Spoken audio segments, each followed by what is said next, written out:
The Metamorphosis by Franz Kafka. 1. One morning, as Gregor Samsa was waking up from anxious dreams, he discovered that in bed he had been changed into a monstrous, verminous bug.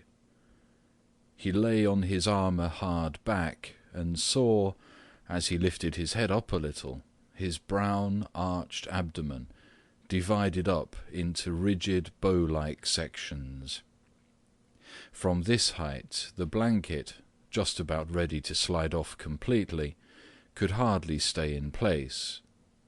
His numerous legs, pitifully thin in comparison to the rest of his circumference, flickered helplessly before his eyes. "What's happened to me?" he thought. It was no dream. His room, a proper room for a human being, only somewhat too small, lay quietly between the four well-known walls. Above the table, on which an unpacked collection of sample cloth goods was spread out — Samsa was a travelling salesman — hung the picture which he had cut out of an illustrated magazine a little while ago, and set in a pretty gilt frame. It was a picture of a woman with a fur hat and a fur boa.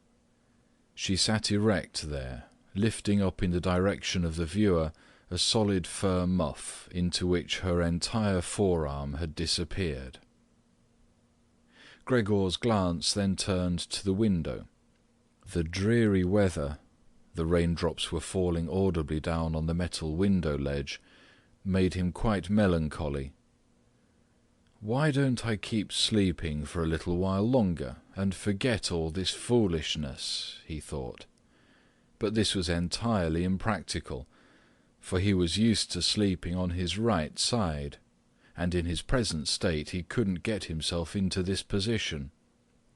No matter how hard he threw himself onto his right side, he always rolled again onto his back. He must have tried it 100 times, closing his eyes so that he would not have to see the wriggling legs, and gave up only when he began to feel a light, dull pain in his side which he had never felt before. "Oh God," he thought, "what a demanding job I've chosen. Day in, day out on the road. The stresses of selling are much greater than the work going on at head office, and in addition to that, I have to cope with the problems of travelling, the worries about train connections, irregular bad food, temporary and constantly changing human relationships, which never come from the heart. To hell with it all." He felt a slight itching on the top of his abdomen. He slowly pushed himself on his back closer to the bedpost so that he could lift his head more easily, found the itchy part, which was entirely covered with small white spots. He didn't know what to make of them, and wanted to feel the place with a leg. But he retracted it immediately, for the contact felt like a cold shower all over him. He slid back again into his earlier position. "This getting up early," he thought, "makes a man quite idiotic. A man must have his sleep. Other travelling salesmen live like harem women. For instance, when I come back to the inn during the course of the morning to write up the necessary orders, these gentlemen are just sitting down to breakfast. If I were to try that with my boss, I'd be thrown out on the spot. Still, who knows whether that mightn't be really good for me? If I didn't hold back for my parents' sake, I'd have quit ages ago. I would have gone to the boss and told him just what I think from the bottom of my heart. He would have fallen right off his desk. How weird it is to sit up at that desk and talk down to the employee from way up there. The boss has trouble hearing, so the employee has to step up quite close to him. Anyway, I haven't completely given up that hope yet. Once I've got together the money to pay off my parents' debt to him, that should take another 5 or 6 years. I'll do it for sure. Then I'll make the big break. In any case, right now I have to get up. My train leaves at 5 o'clock. He looked over at the alarm clock ticking away by the chest of drawers. Good God, he thought. It was 6:30, and the hands were going quietly on. It was past the half-hour, already nearly 1:45. Could the alarm have failed to ring? One saw from the bed that it was properly set for 4 o'clock. Certainly it had rung. Yes, but was it possible to sleep through that noise which made the furniture shake? Now it's true he hadn't slept quietly, but evidently he'd slept all the more deeply. Still, what should he do now? The next train left at 7 o'clock. To catch that one, he would have to go in a mad rush. The sample collection wasn't packed up yet, and he really didn't feel particularly fresh and active. And even if he caught the train, there was no avoiding a blow-up with the boss, because the firm's errand boy would have waited for the 5 o'clock train and reported the news of his absence long ago. He was the boss's minion, without backbone or intelligence. Well then, what if he reported in sick? But that would be extremely embarrassing and suspicious, because during his 5 years' service, Gregor hadn't been sick even once. The boss would certainly come with the doctor from the health insurance company, and would reproach his parents for their lazy son, and cut short all objections with the insurance doctor's comments. For him, everyone was completely healthy, but really lazy about work. And besides, would the doctor in this case be totally wrong? Apart from a really excessive drowsiness after the long sleep, Gregor in fact felt quite well, and even had a really strong appetite.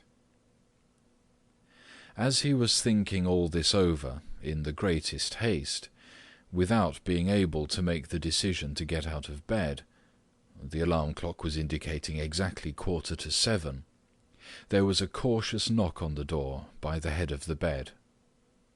"Gregor," a voice called. It was his mother. "It's 7:15. Don't you want to be on your way?"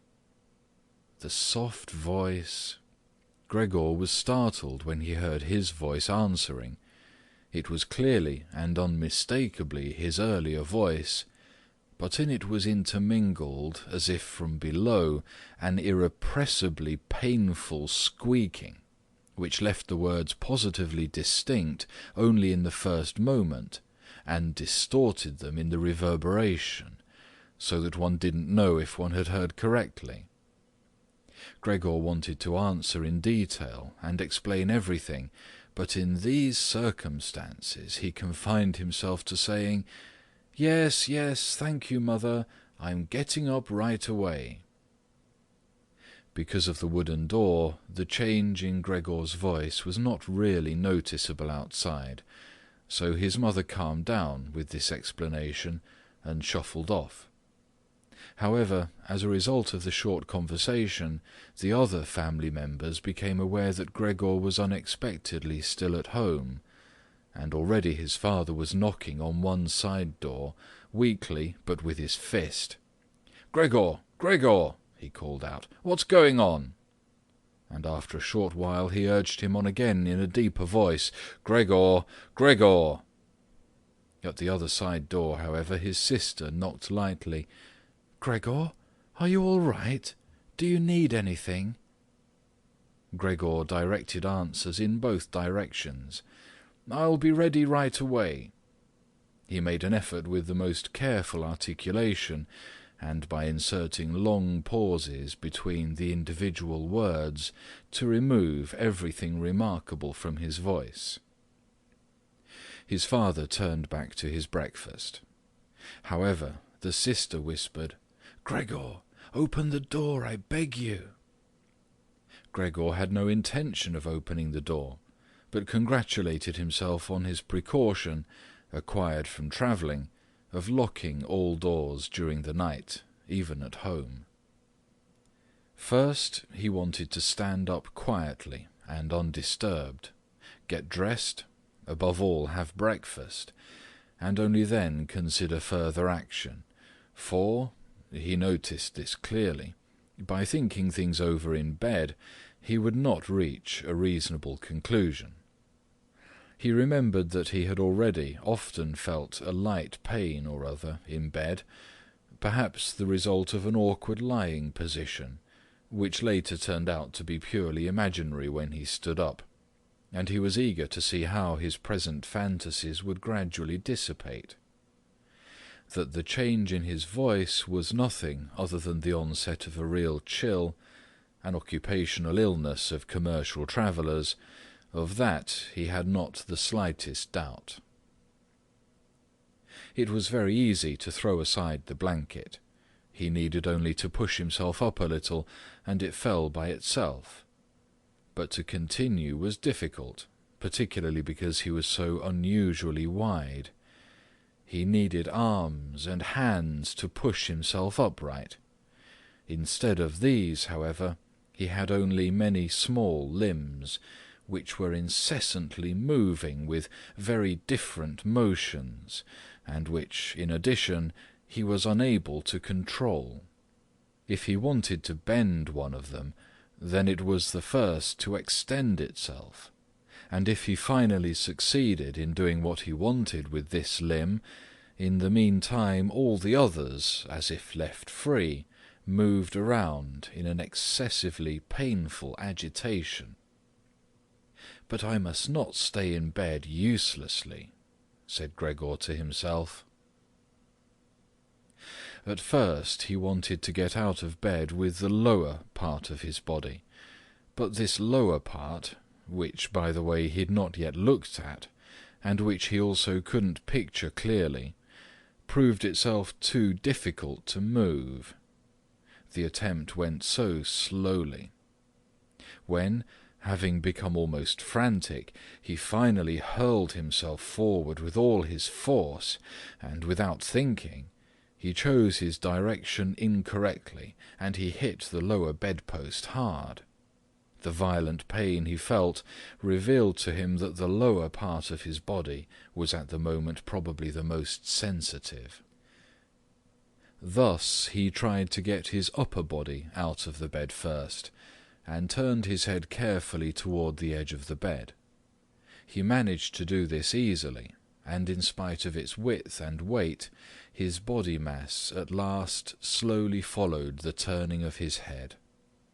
But as he finally raised his head outside the bed in the open air, he became anxious about moving forward any further in this manner, for if he allowed himself eventually to fall by this process, it would take a miracle to prevent his head from getting injured, and at all costs he must not lose consciousness right now.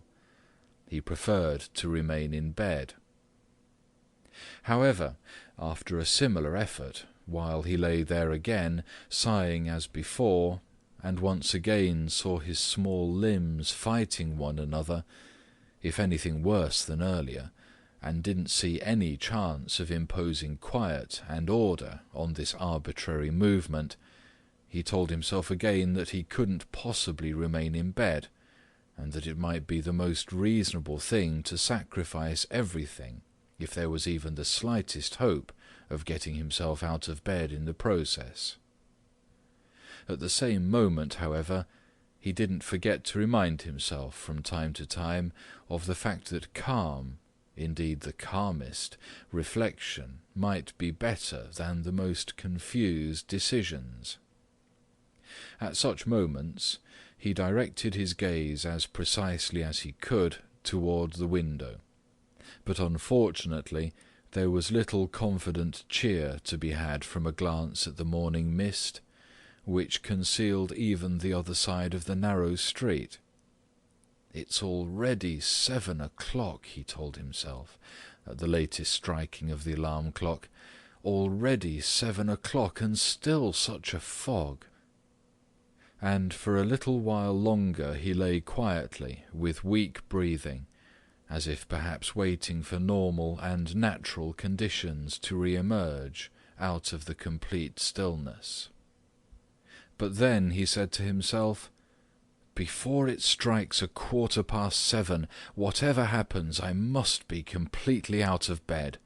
Besides, by then someone from the office will arrive to inquire about me, because the office will open before 7 o'clock.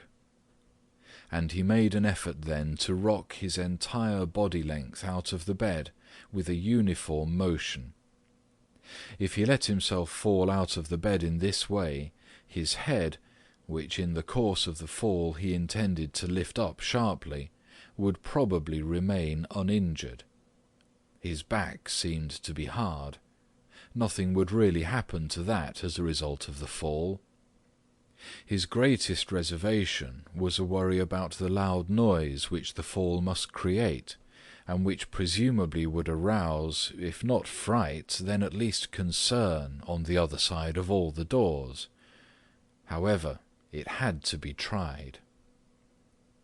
As Gregor was in the process of lifting himself half out of bed, the new method was more of a game than an effort. He needed only to rock with a constant rhythm. It struck him how easy all this would be if someone were to come to his aid. 2 strong people, he thought of his father and the servant girl, would have been quite sufficient. They would have only had to push their arms under his arched back to get him out of the bed, to bend down with their load, and then merely to exercise patience and care that he completed the flip onto the floor, where his diminutive legs would then, he hoped, acquire a purpose. Now, quite apart from the fact that the doors were locked, should he really call out for help? In spite of all his distress, he was unable to suppress a smile at this idea. He had already got to the point where, by rocking more strongly, he maintained his equilibrium with difficulty, and very soon he would finally have to decide, for in 5 minutes it would be 7:15. Then there was a ring at the door of the apartment. "That's someone from the office," he told himself, and he almost froze while his small limbs only danced around all the faster. For one moment everything remained still. "They aren't opening," Gregor said to himself, caught up in some absurd hope. But of course then, as usual, the servant girl with her firm tread went to the door and opened it. Gregor needed to hear only the first word of the visitor's greeting to recognize immediately who it was, the manager himself. Why was Gregor the only one condemned to work in a firm where, at the slightest lapse, someone immediately attracted the greatest suspicion? Were all the employees then collectively, one and all, scoundrels? Among them there was then no truly devoted person, who, if he failed to use just a couple of hours in the morning for office work, would become abnormal from pangs of conscience and really be in no state to get out of bed? Was it really not enough to let an apprentice make inquiries, if such questioning was even necessary? Must the manager himself come, and in the process must it be demonstrated to the entire innocent family that the investigation of this suspicious circumstance could be entrusted only to the intelligence of the manager? And more as a consequence of the excited state in which this idea put Gregor than as a result of an actual decision, he swung himself with all his might out of the bed. There was a loud thud, but not a real crash. The fall was absorbed somewhat by the carpet, and, in addition, his back was more elastic than Gregor had thought. For that reason, the dull noise was not quite so conspicuous, but he had not held his head up with sufficient care, and had hit it. He turned his head, irritated and in pain, and rubbed it on the carpet. "Something has fallen in there," said the manager in the next room on the left. Gregor tried to imagine to himself whether anything similar to what was happening to him today could have also happened at some point to the manager. At least, one had to concede the possibility of such a thing. However, as if to give a rough answer to this question, the manager now, with a squeak of his polished boots, took a few determined steps in the next room. From the neighbouring room on the right, the sister was whispering to inform Gregor, "Gregor, the manager is here." "I know," said Gregor to himself, but he did not dare make his voice loud enough so that his sister could hear. "Gregor," his father now said from the neighbouring room on the left, "Mr. Manager has come and is asking why you have not left on the early train. We don't know what we should tell him. Besides, he also wants to speak to you personally. So please open the door. He will be good enough to forgive the mess in your room." In the middle of all this, the manager called out in a friendly way, "Good morning, Mr. Samsa." "He's not well," said his mother to the manager, while his father was still talking at the door. "He is not well, believe me, Mr. Manager. Otherwise, how would Gregor miss a train? The young man has nothing in his head except business. I'm almost angry that he never goes out at night. Right now he's been in the city 8 days, but he's been at home every evening. He sits here with us at the table and reads the newspaper quietly, or studies his travel schedules. It's quite a diversion for him to busy himself with fretwork.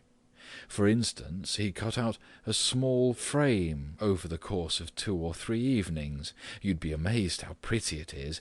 It's hanging right inside the room. You'll see it immediately as soon as Gregor opens the door. Anyway, I'm happy that you're here, Mr. Manager. By ourselves, we would never have made Gregor open the door. He's so stubborn, and he's certainly not well, although he denied that this morning." "I'm coming right away," said Gregor, slowly and deliberately, and didn't move so as not to lose one word of the conversation. "My dear lady, I cannot explain it to myself in any other way," said the manager. "I hope it is nothing serious. On the other hand, I must also say that we business people, luckily or unluckily, however one looks at it, very often simply have to overcome a slight indisposition for business reasons." "So can Mr. Manager come in to see you now?" asked his father impatiently, and knocked once again on the door. "No," said Gregor. In the neighbouring room on the left, a painful stillness descended. In the neighbouring room on the right, the sister began to sob. Why didn't his sister go to the others? She'd probably just got up out of bed now, and hadn't even started to get dressed yet. Then why was she crying? Because he wasn't getting up and wasn't letting the manager in? Because he was in danger of losing his position, and because then his boss would badger his parents once again with the old demands? Those were probably unnecessary worries right now. Gregor was still here, and wasn't thinking at all about abandoning his family. At the moment he was lying right there on the carpet, and no one who knew about his condition would have seriously demanded that he let the manager in. But Gregor wouldn't be casually dismissed right away because of this small discourtesy, for which he would find an easy and suitable excuse later on. It seemed to Gregor that it might be far more reasonable to leave him in peace at the moment, instead of disturbing him with crying and conversation. But it was the very uncertainty which distressed the others and excused their behaviour. "Mr. Samsa," the manager was now shouting, his voice raised, "what's the matter? You are barricading yourself in your room. Answer with only a yes or a no. Are you making serious and unnecessary troubles for your parents, and neglecting, I mention this only incidentally, your commercial duties in a truly unheard of manner? I am speaking here in the name of your parents and your employer, and I am requesting you in all seriousness for an immediate and clear explanation. I am amazed. I thought I knew you as a calm, reasonable person, and now you appear suddenly to want to start parading round in weird moods. The chief indicated to me earlier this very day a possible explanation for your neglect. It concerned the collection of cash entrusted to you a short while ago, but in truth I almost gave him my word of honour that this explanation could not be correct. However, now I see here your unimaginable pig-headedness, and I am totally losing any desire to speak up for you in the slightest, and your position is not at all the most secure. Originally I intended to mention all this to you privately, but since you are letting me waste my time here uselessly, I don't know why the matter shouldn't come to the attention of your parents. Your productivity has also been very unsatisfactory recently. Of course, it's not the time of year to conduct exceptional business, we recognize that, but a time of the year for conducting no business, there is no such thing at all, Mr. Samsa, and such a thing must never be. But, Mr. Manager, called Gregor, beside himself, and, in his agitation, forgetting everything else, I'm opening the door immediately, this very moment. A slight indisposition, a dizzy spell, has prevented me from getting up. I'm still lying in bed right now, but I'm quite refreshed once again. I am in the midst of getting out of bed. Just have patience for a short moment.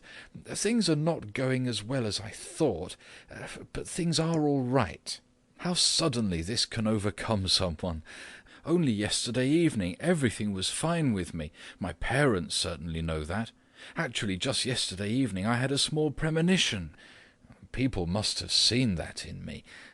Why have I not reported that to the office? But people always think that they'll get over sickness without having to stay at home. Mr. Manager, take it easy on my parents.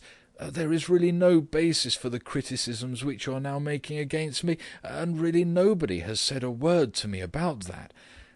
Perhaps you've not read the latest orders which I shipped. Besides, now I'm getting out on my trip on the 8 o'clock train. The few hours' rest have made me stronger. Mr. Manager, do not stay. I will be in the office in person right away. Please have the goodness to say that, and to convey my respects to the chief." While Gregor was quickly blurting all this out, hardly aware of what he was saying, he had moved close to the chest of drawers, without effort, probably as a result of the practice he had already had in bed, and now he was trying to raise himself up on it. Actually, he wanted to open the door. He really wanted to let himself be seen by and to speak with the manager. He was keen to witness what the others now asking about him would say when they saw him. If they were startled, then Gregor had no more responsibility and could be calm. But if they accepted everything quietly, then he would have no reason to get excited, and if he got a move on, he could really be at the station around 8 o'clock. At first he slid down a few times on the smooth chest of drawers, but at last he gave himself a final swing and stood upright there. He was no longer at all aware of the pains in his lower body, no matter how they might still sting. Now he let himself fall against the back of a nearby chair, on the edge of which he braced himself with his thin limbs. By doing this he gained control over himself and kept quiet, for he could now hear the manager. "Did you understand a single word?" the manager asked his parents. "Is he playing the fool with us?" "For God's sake," cried the mother, nearly in tears, "perhaps he's very ill and we're upsetting him. Greta, Greta!" she yelled at that point. "Mother?" called the sister from the other side. They were making themselves understood through Gregor's room. "You must go to the doctor right away. Gregor is sick. Hurry to the doctor. Have you heard Gregor speak yet?" "That was an animal's voice," said the manager, remarkably quietly in comparison to the mother's cries. "Anna, Anna!" yelled the father through the hall into the kitchen, clapping his hands. "Fetch a locksmith right away!" The two young women were already running through the hall with swishing skirts. How had his sister dressed herself so quickly, and yanked open the doors of the apartment? One couldn't hear the doors closing at all. They probably had left them open, as is customary in an apartment where a huge misfortune has taken place. However, Gregor had become much calmer. All right, people did not understand his words any more, although they seemed clear enough to him, clearer than previously, perhaps because his ears had got used to them. But at least people now thought that things were not all right with him, and were prepared to help him. The confidence and assurance with which the first arrangements had been carried out made him feel good. He felt himself included once again in the circle of humanity, and was expecting from both the doctor and the locksmith, without differentiating between them with any real precision, splendid and surprising results. In order to get as clear a voice as possible for the critical conversation which was imminent, he coughed a little, and certainly took the trouble to do this in a really subdued way, since it was possible that even this noise sounded something different from a human cough. He no longer trusted himself to decide any more. Meanwhile, in the next room it had become really quiet. Perhaps his parents were sitting with the manager at the table, whispering. Perhaps they were all leaning against the door, listening. Gregor pushed himself slowly towards the door, with the help of the easy-chair, let go of it there, threw himself against the door, held himself upright against it. The balls of his tiny limbs had a little sticky stuff on them, and rested there momentarily from his exertion. Then he made an effort to turn the key in the lock with his mouth. Unfortunately, it seemed that he had no real teeth. How then was he to grab hold of the key? But to make up for that, his jaws were naturally very strong. With their help he managed to get the key really moving. He didn't notice that he was obviously inflicting some damage on himself, for a brown fluid came out of his mouth, flowed over the key, and dripped onto the floor. "Just listen for a moment," said the manager in the next room. "He's turning the key." For Gregor that was a great encouragement. But they all should have called out to him, including his father and mother. "Come on, Gregor," they should have shouted. "Keep going, keep working on the lock." Imagining that all his efforts were being followed with suspense, he bit down frantically on the key with all the force he could muster. As the key turned more, he danced round the lock. Now he was holding himself upright only with his mouth, and he had to hang on to the key, or then press it down again with the whole weight of his body, as necessary. The quite distinct click of the lock as it finally snapped really woke Gregor up. Breathing heavily, he said to himself, "So I didn't need the locksmith." And he set his head against the door handle to open the door completely. Because he had to open the door in this way, it was already open very wide, without him yet being really visible. He first had to turn himself slowly round the edge of the door, very carefully, of course, if he didn't want to fall awkwardly on his back right at the entrance into the room. He was still preoccupied with this difficult movement, and had no time to pay attention to anything else, when he heard the manager exclaim aloud, "Oh!" It sounded like the wind whistling, and now he saw him, nearest to the door, pressing his hand against his open mouth, and moving slowly back, as if an invisible, constant force were pushing him away. His mother, in spite of the presence of the manager, she was standing here with her hair sticking up on end, still a mess from the night, was looking at his father with her hands clasped. She then went 2 steps towards Gregor, and collapsed right in the middle of her skirts, which were spread out all around her, her face sunk on her breast, completely concealed. His father clenched his fist with a hostile expression, as if he wished to push Gregor back into his room, then looked uncertainly round the living-room, covered his eyes with his hands, and cried so that his mighty breast shook. At this point, Gregor did not take one step into the room, but leaned his body from the inside against the firmly bolted wing of the door, so that only half his body was visible, as well as his head tilted sideways, with which he peeped over at the others. Meanwhile it had become much brighter. Standing out clearly from the other side of the street was a part of the endless grey-black house situated opposite. It was a hospital, with its severe, regular windows breaking up the facade. The rain was still coming down, but only in large individual drops, visibly and firmly thrown down one by one onto the ground. The breakfast dishes were standing piled around on the table, because for his father breakfast was the most important meal-time in the day, which he prolonged for hours by reading various newspapers. Directly across on the opposite wall hung a photograph of Gregor from the time of his military service. It was a picture of him as a lieutenant, as he, smiling and worry-free, with his hand on his sword, demanded respect for his bearing and uniform. The door to the hall was ajar, and since the door to the apartment was also open, one could see out into the landing of the apartment and the start of the staircase going down.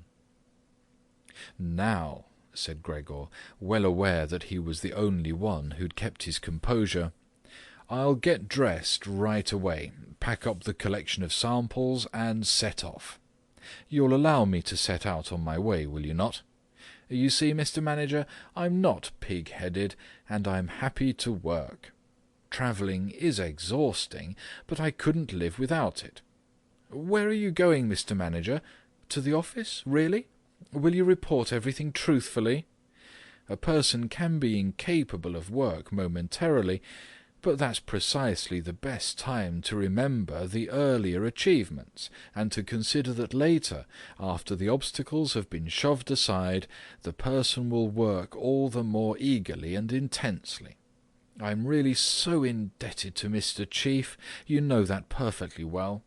On the other hand, I am concerned about my parents and my sister. I'm in a fix, but I'll work myself out of it again. Don't make things more difficult for me than they already are.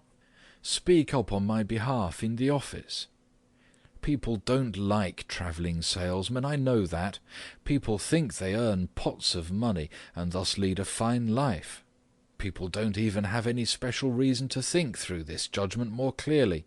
But you, Mr. Manager, you have a better perspective on what's involved than other people, even, I tell you in total confidence, a better perspective than Mr. Chairman himself, who in his capacity as the employer may let his judgment make casual mistakes at the expense of an employee.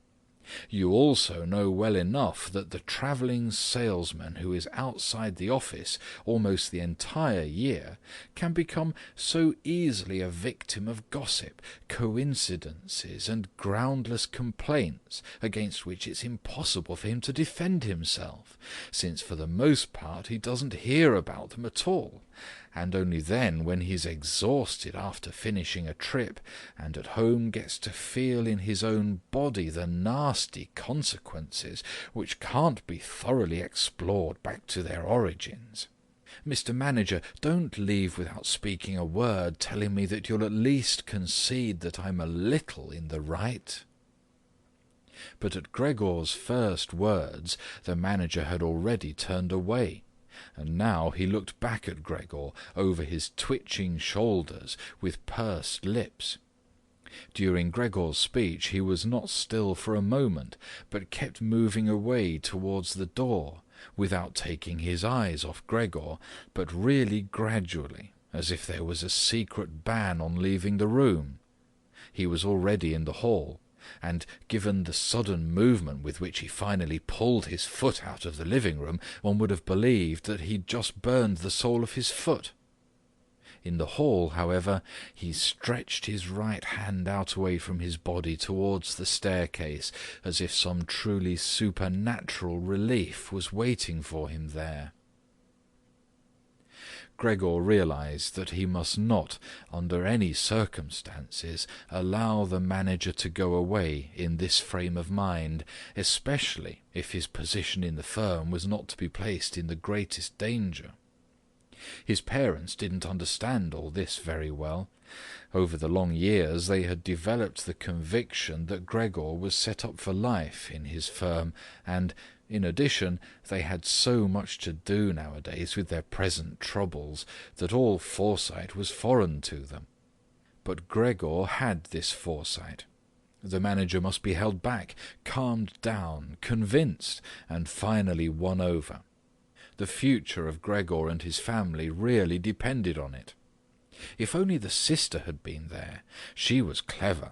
She had already cried while Gregor was still lying quietly on his back, and the manager, this friend of the ladies, would certainly let himself be guided by her. She would have closed the door to the apartment and talked him out of his fright in the hall. But the sister was not even there. Gregor must deal with it himself. Without thinking that as yet he didn't know anything about his present ability to move, and that his speech possibly, indeed probably, had once again not been understood, he left the wing of the door, pushed himself through the opening, and wanted to go over to the manager, who was already holding tight onto the handrail with both hands on the landing in a ridiculous way. But as he looked for something to hold on to, with a small scream, Gregor immediately fell down onto his numerous little legs. Scarcely had this happened when he felt for the first time that morning a general physical well-being. The small limbs had firm floor under them. They obeyed perfectly, as he noticed to his joy, and strove to carry him forward in the direction he wanted. Right away he believed that the final amelioration of all his suffering was immediately at hand. But at the very moment when he lay on the floor, rocking in a restrained manner quite close and directly across from his mother, who had apparently totally sunk into herself, she suddenly sprang right up with her arms spread far apart and her fingers extended, and cried out, "Help! For God's sake, help!" She held her head bowed down as if she wanted to view Gregor better, but ran senselessly back, contradicting that gesture, forgetting that behind her stood the table with all the dishes on it. When she reached the table, she sat down heavily on it, as if absent-mindedly, and did not appear to notice at all that next to her coffee was pouring out onto the carpet in a full stream from the large overturned container. "Mother, mother," said Gregor quietly, looking over towards her. The manager momentarily had disappeared completely from his mind. At the sight of the flowing coffee, Gregor couldn't stop himself snapping his jaws in the air a few times. At that his mother screamed all over again, hurried from the table, and collapsed into the arms of his father, who was rushing towards her. But Gregor had no time right now for his parents. The manager was already on the staircase. His chin level with the banister, the manager looked back for the last time. Gregor took an initial movement to catch up to him if possible, but the manager must have suspected something, because he made a leap down over a few stairs and disappeared, still shouting, "Huh!" The sound echoed through the entire stairwell. Now, unfortunately, this flight of the manager also seemed to bewilder his father completely. Earlier he'd been relatively calm, for instead of running after the manager himself, or at least not hindering Gregor from his pursuit, With his right hand he grabbed hold of the manager's cane, which he had left behind with his hat and overcoat on a chair. With his left hand his father picked up a large newspaper from the table, and stamping his feet on the floor, he set out to drive Gregor back into his room by waving the cane and the newspaper. No request of Gregor's was any use. No request would even be understood. No matter how willing he was to turn his head respectfully, his father just stomped all the harder with his feet. Across the room from him, his mother had pulled open a window, in spite of the cool weather, and leaning out with her hands on her cheeks, she pushed her face far outside the window. Between the alley and the stairwell, a strong draught came up. The curtains on the window flew around. The newspapers on the table swished, and individual sheets fluttered down over the floor. The father relentlessly pressed forward, pushing out sibilants like a wild man. Now Gregor had no practice at all in going backwards. It was really very slow going. If Gregor only had been allowed to turn himself round, he could have been in his room right away. But he was afraid to make his father impatient by the time-consuming process of turning round, and each moment he faced the threat of a mortal blow on his back or his head from the cane in his father's hand. Finally, Gregor had no other option, for he noticed with horror that he did not understand yet how to maintain his direction going backwards. And so he began, amid constantly anxious sideways glances in his father's direction, to turn himself round as quickly as possible, although in truth this was only done very slowly. Perhaps his father noticed his good intentions, for he did not disrupt Gregor in this motion, but with the tip of the cane from a distance he even directed Gregor's rotating movement here and there. If only his father had not hissed so unbearably. Because of that, Gregor totally lost his head. He was already almost totally turned round when, always with this hissing in his ear, he just made a mistake and turned himself back a little. But when he finally was successful in getting his head in front of the door opening, it became clear that his body was too wide to go through any further. Naturally, his father, in his present mental state, had no idea of opening the other wing of the door a bit to create a suitable passage for Gregor to get through. His single fixed thought was that Gregor must get into his room as quickly as possible. He would never have allowed the elaborate preparations that Gregor required to orient himself and thus perhaps get through the door. On the contrary, as if there were no obstacle, and with a peculiar noise, he now drove Gregor forwards. Behind Gregor, the sound at this point was no longer like the voice of only a single father. Now it was really no longer a joke, and Gregor forced himself, come what might, into the door. One side of his body was lifted up. He lay at an angle in the door opening. His one flank was sore with the scraping. On the white door, ugly blotches were left. Soon he was stuck fast, and would have not been able to move any more on his own. The tiny legs on one side hung twitching in the air above, and the ones on the other side were pushed painfully into the floor. Then his father gave him one really strong, liberating push from behind, and he scurried, bleeding severely, far into the interior of his room. The door was slammed shut with the cane, and finally it was quiet. End of section 1. 2. Gregor first woke up from his heavy swoon-like sleep in the evening twilight. He would certainly have woken up soon afterwards without any disturbance, for he felt himself sufficiently rested and wide awake, although it appeared to him as if a hurried step and a cautious closing of the door to the hall had aroused him.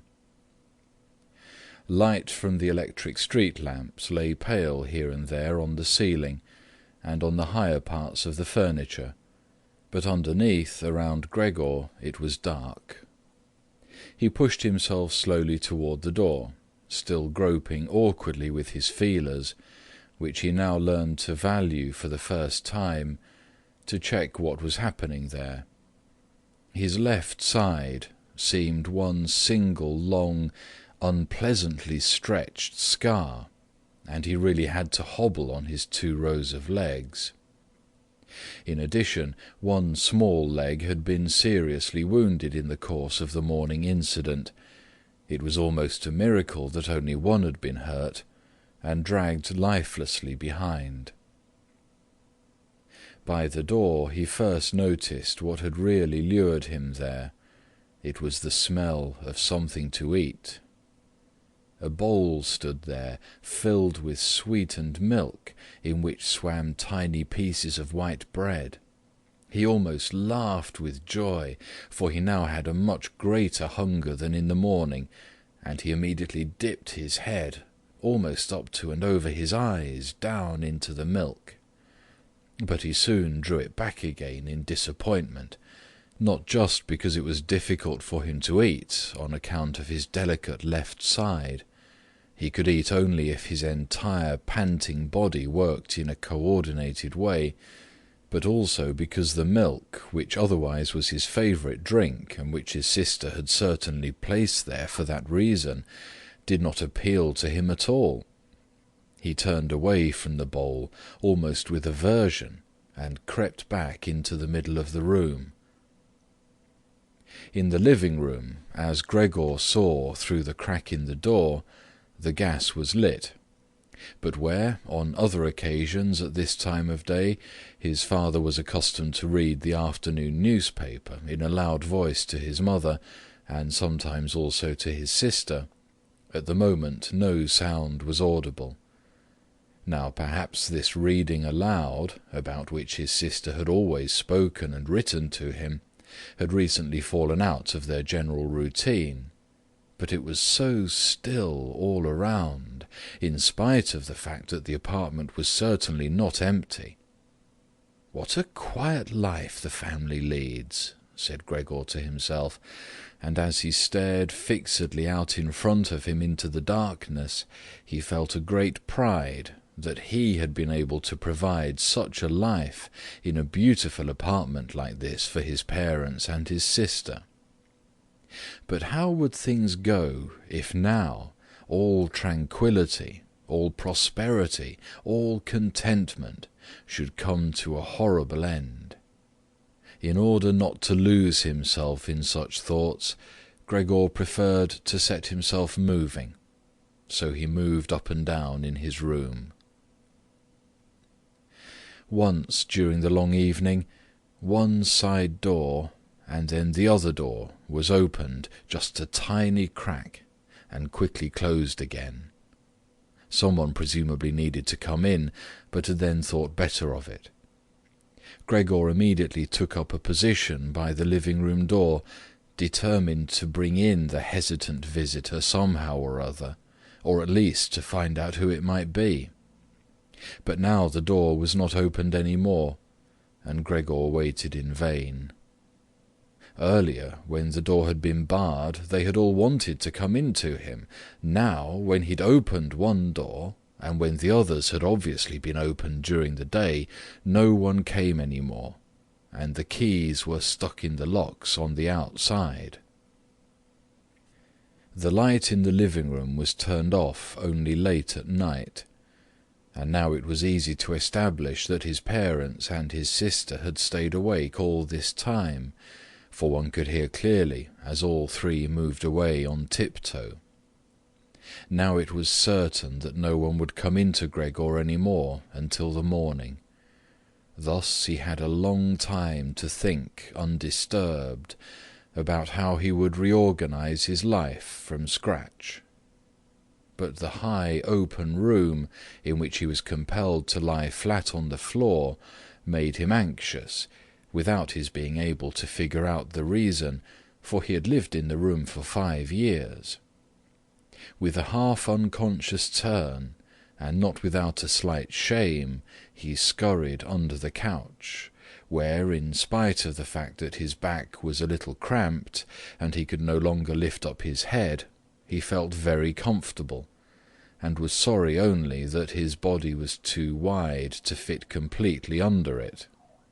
There he remained the entire night, which he spent partly in a state of semi-sleep, out of which his hunger constantly woke him with a start, but partly in a state of worry and murky hopes, which all led to the conclusion that for the time being he would have to keep calm, and with patience and the greatest consideration for his family tolerate the troubles which in his present condition he was now forced to cause them. Already early in the morning, it was still almost night, Gregor had an opportunity to test the power of the decisions he had just made, for his sister, almost fully dressed, opened the door from the hall into his room and looked eagerly inside. She did not find him immediately, but when she noticed him under the couch, God, he had to be somewhere or other, for he could hardly fly away, she got such a shock that, without being able to control herself, she slammed the door shut once again from the outside. However, as if she was sorry for her behaviour, she immediately opened the door again and walked in on her tiptoes, as if she was in the presence of a serious invalid or a total stranger. Gregor had pushed his head forward just to the edge of the couch and was observing her. Would she really notice that he had left the milk standing, not indeed from any lack of hunger, and would she bring in something else to eat more suitable for him?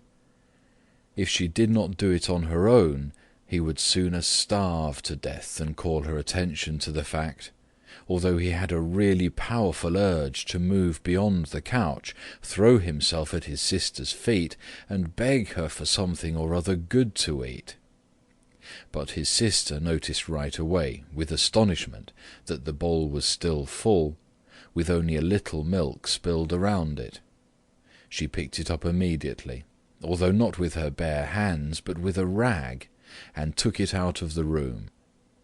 Gregor was extremely curious what she would bring as a substitute, and he pictured to himself different ideas about it. But he never could have guessed what his sister, out of the goodness of her heart, in fact did. She brought him, to test his taste, an entire selection, all spread out on an old newspaper.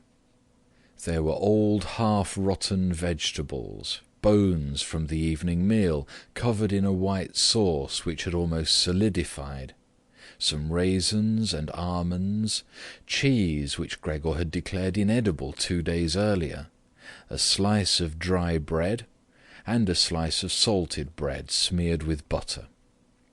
In addition to all this, she put down a bowl, probably designated once and for all as Gregor's, into which she had poured some water. And out of her delicacy of feeling, since she knew that Gregor would not eat in front of her, she went away very quickly, and even turned the key in the lock so that Gregor would now observe that he could make himself as comfortable as he wished. Gregor's small limbs buzzed now that the time for eating had come. His wounds must in any case have already healed completely. He felt no handicap on that score. He was astonished at that, and thought about how more than a month ago he'd cut his finger slightly with a knife, and how this wound had hurt enough even the day before yesterday. Am I now going to be less sensitive, he thought, already sucking greedily on the cheese, which had strongly attracted him right away, more than all the other foods. Quickly, and with his eyes watering with satisfaction, he ate one after the other, the cheese, the vegetables, and the sauce. The fresh food, by contrast, didn't taste good to him. He couldn't bear the smell, and even carried the things he wanted to eat a little distance away. By the time his sister slowly turned the key as a sign that he should withdraw, he was long finished, and now lay lazily in the same spot.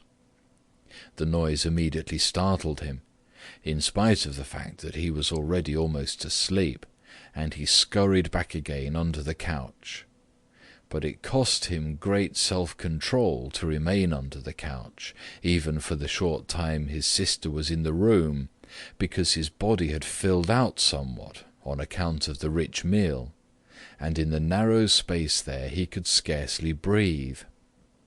In the midst of minor attacks of asphyxiation, he looked at her with somewhat protruding eyes, as his unsuspecting sister swept up with a broom, not just the remnants, but even the foods which Gregor had not touched at all, as if these were also now useless, and as she dumped everything quickly into a bucket, which she closed with a wooden lid, and then carried all of it out of the room.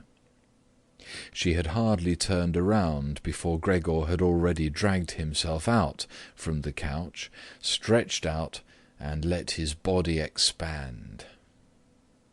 In this way, Gregor got his food every day, once in the morning when his parents and the servant girl were still asleep, and a second time after the common noon meal, for his parents were, as before, asleep then for a little while, and the servant girl was sent off by his sister on some errand or other. They certainly would not have wanted Gregor to starve to death, but perhaps they could not have endured finding out what he ate other than by hearsay. Perhaps his sister wanted to spare them what was possibly only a small grief, for they were really suffering quite enough already. What sorts of excuses people had used on that first morning to get the doctor and the locksmith out of the house, Gregor was completely unable to ascertain. Since they could not understand him, no one, not even his sister, thought that he might be able to understand others, and thus, when his sister was in her room, he had to be content with listening now and then to her sighs and invocations to the saints. Only later, when she had grown somewhat accustomed to everything, naturally there could never be any talk of her growing completely accustomed to it, Gregor sometimes caught a comment which was intended to be friendly, or could be interpreted as such. "Well, today it tasted good to him," she said, if Gregor had really cleaned up what he had to eat, whereas in the reverse situation, which gradually repeated itself more and more frequently, she used to say sadly, "Now everything has stopped again."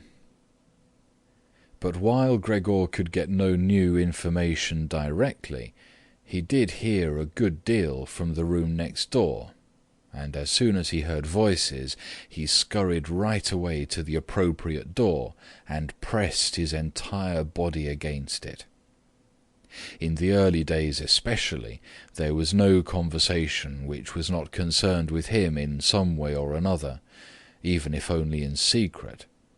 For 2 days, at all meal-times, discussions on that subject could be heard, on how people should now behave. But they also talked about the same subject in the times between meals, for there were always at least 2 family members at home, since no one really wanted to remain in the house alone, and people could not under any circumstances leave the apartment completely empty. In addition, on the very first day, the servant girl, it was not completely clear what and how much she knew about what had happened, on her knees had begged his mother to let her go immediately, and when she said good-bye about 15 minutes later, she thanked them for the dismissal with tears in her eyes, as if she was receiving the greatest favour which people had shown her there, and, without anyone demanding it from her, she swore a fearful oath not to betray anyone, not even the slightest bit. Now his sister had to team up with his mother to do the cooking, although that didn't create much trouble because people were eating almost nothing, Again and again Gregor listened as one of them vainly invited another one to eat, and received no answer other than, "Thank you, I've had enough," or something like that. And perhaps they had stopped having anything to drink too. His sister often asked his father whether he wanted to have a beer, and gladly offered to fetch it herself. And when his father was silent, she said, in order to remove any reservations he might have, that she could send the caretaker's wife to get it. But then his father finally said a resounding "no," and nothing more would be spoken about it. Already during the first day his father laid out all the financial circumstances and prospects to his mother and to his sister as well. From time to time he stood up from the table and pulled out of the small lock-box salvaged from his business, which had collapsed 5 years previously, some document or other, or some notebook.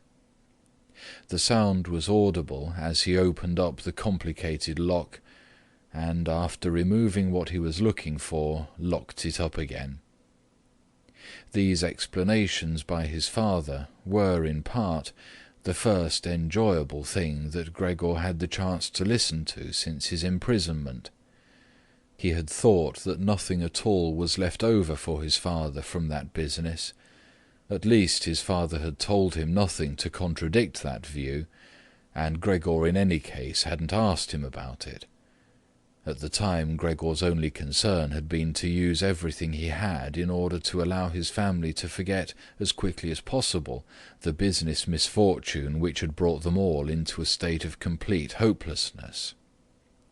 And so at that point he'd started to work with a special intensity, and from an assistant had become almost overnight a travelling salesman, who naturally had entirely different possibilities for earning money, and whose successes at work were converted immediately into the form of cash commissions, which could be set out on the table at home in front of his astonished and delighted family. Those had been beautiful days, and they had never come back afterwards, at least not with the same splendour, in spite of the fact that Gregor later earned so much money that he was in a position to bear the expenses of the entire family, costs which he, in fact, did bear. They had become quite accustomed to it, both the family and Gregor as well. They took the money with thanks, and he happily surrendered it. But the special warmth was no longer present. Only the sister had remained still close to Gregor, and it was his secret plan to send her next year to the conservatory, regardless of the great expense which that necessarily involved, and which would be made up in other ways. In contrast to Gregor, she loved music very much, and knew how to play the violin charmingly. Now and then, during Gregor's short stays in the city, the conservatory was mentioned in conversations with his sister, but always only as a beautiful dream, whose realization was unimaginable, and their parents never listened to these innocent expectations with pleasure. But Gregor thought about them with scrupulous consideration, and intended to explain the matter ceremoniously on Christmas Eve. In his present situation, such futile ideas went through his head while he pushed himself right up against the door and listened. Sometimes in his general exhaustion he couldn't listen any more, and let his head bang listlessly against the door. But he immediately pulled himself together, for even the small sound which he made by this motion was heard nearby, and silenced everyone. "There he goes on again," said his father after a while, clearly turning towards the door, and only then would the interrupted conversation gradually be resumed again. Gregor found out clearly enough, for his father tended to repeat himself often in his explanations, partly because he had not personally concerned himself with these matters for a long time now, and partly also because his mother didn't understand everything right away the first time. that, in spite all bad luck, a fortune, although a very small one, was available from the old times, which the interest, which had not been touched, had in the intervening time gradually allowed to increase a little. Furthermore, in addition to this, the money which Gregor had brought home every month, he had kept only a few florins for himself, had not been completely spent, and had grown into a small capital amount. Gregor, behind his door, nodded eagerly, rejoicing over this unanticipated foresight and frugality. True, with this excess money he could have paid off more of his father's debt to his employer, and the day on which he could be rid of this position would have been a lot closer, but now things were doubtless better the way his father had arranged them. At the moment, however, this money was not nearly sufficient to permit the family to live on the interest payments. Perhaps it would be enough to maintain the family for 1 or at most 2 years, that's all. Thus it only added up to an amount which one should not really draw upon, and which must be set aside for an emergency. But the money to live on had to be earned. Now, although his father was old, he was a healthy man, who had not worked at all for 5 years, and thus could not be counted on for very much. He had in these 5 years, the first holidays of his trouble-filled but unsuccessful life, put on a good deal of fat, and thus had become really heavy. And should his old mother now perhaps work for money, a woman who suffered from asthma, for whom wandering through the apartment even now was a great strain, and who spent every second day on the sofa by the open window, labouring for breath? Should his sister earn money, a girl who was still a 17-year-old child, whose earlier lifestyle had been so very delightful that it had consisted of dressing herself nicely, sleeping in late, helping around the house, taking part in a few modest enjoyments, and above all playing the violin? When it came to talking about this need to earn money, at first Gregor went away from the door and threw himself on the cold leather sofa beside the door, for he was quite hot from shame and sorrow. Often he lay there all night long. He didn't sleep a moment, and just scratched on the leather for hours at a time. He undertook the very difficult task of shoving a chair over to the window. Then he crept up on the window-sill, and, braced on the chair, leaned against the window to look out, obviously with some memory or other of the satisfaction which that used to bring him in earlier times.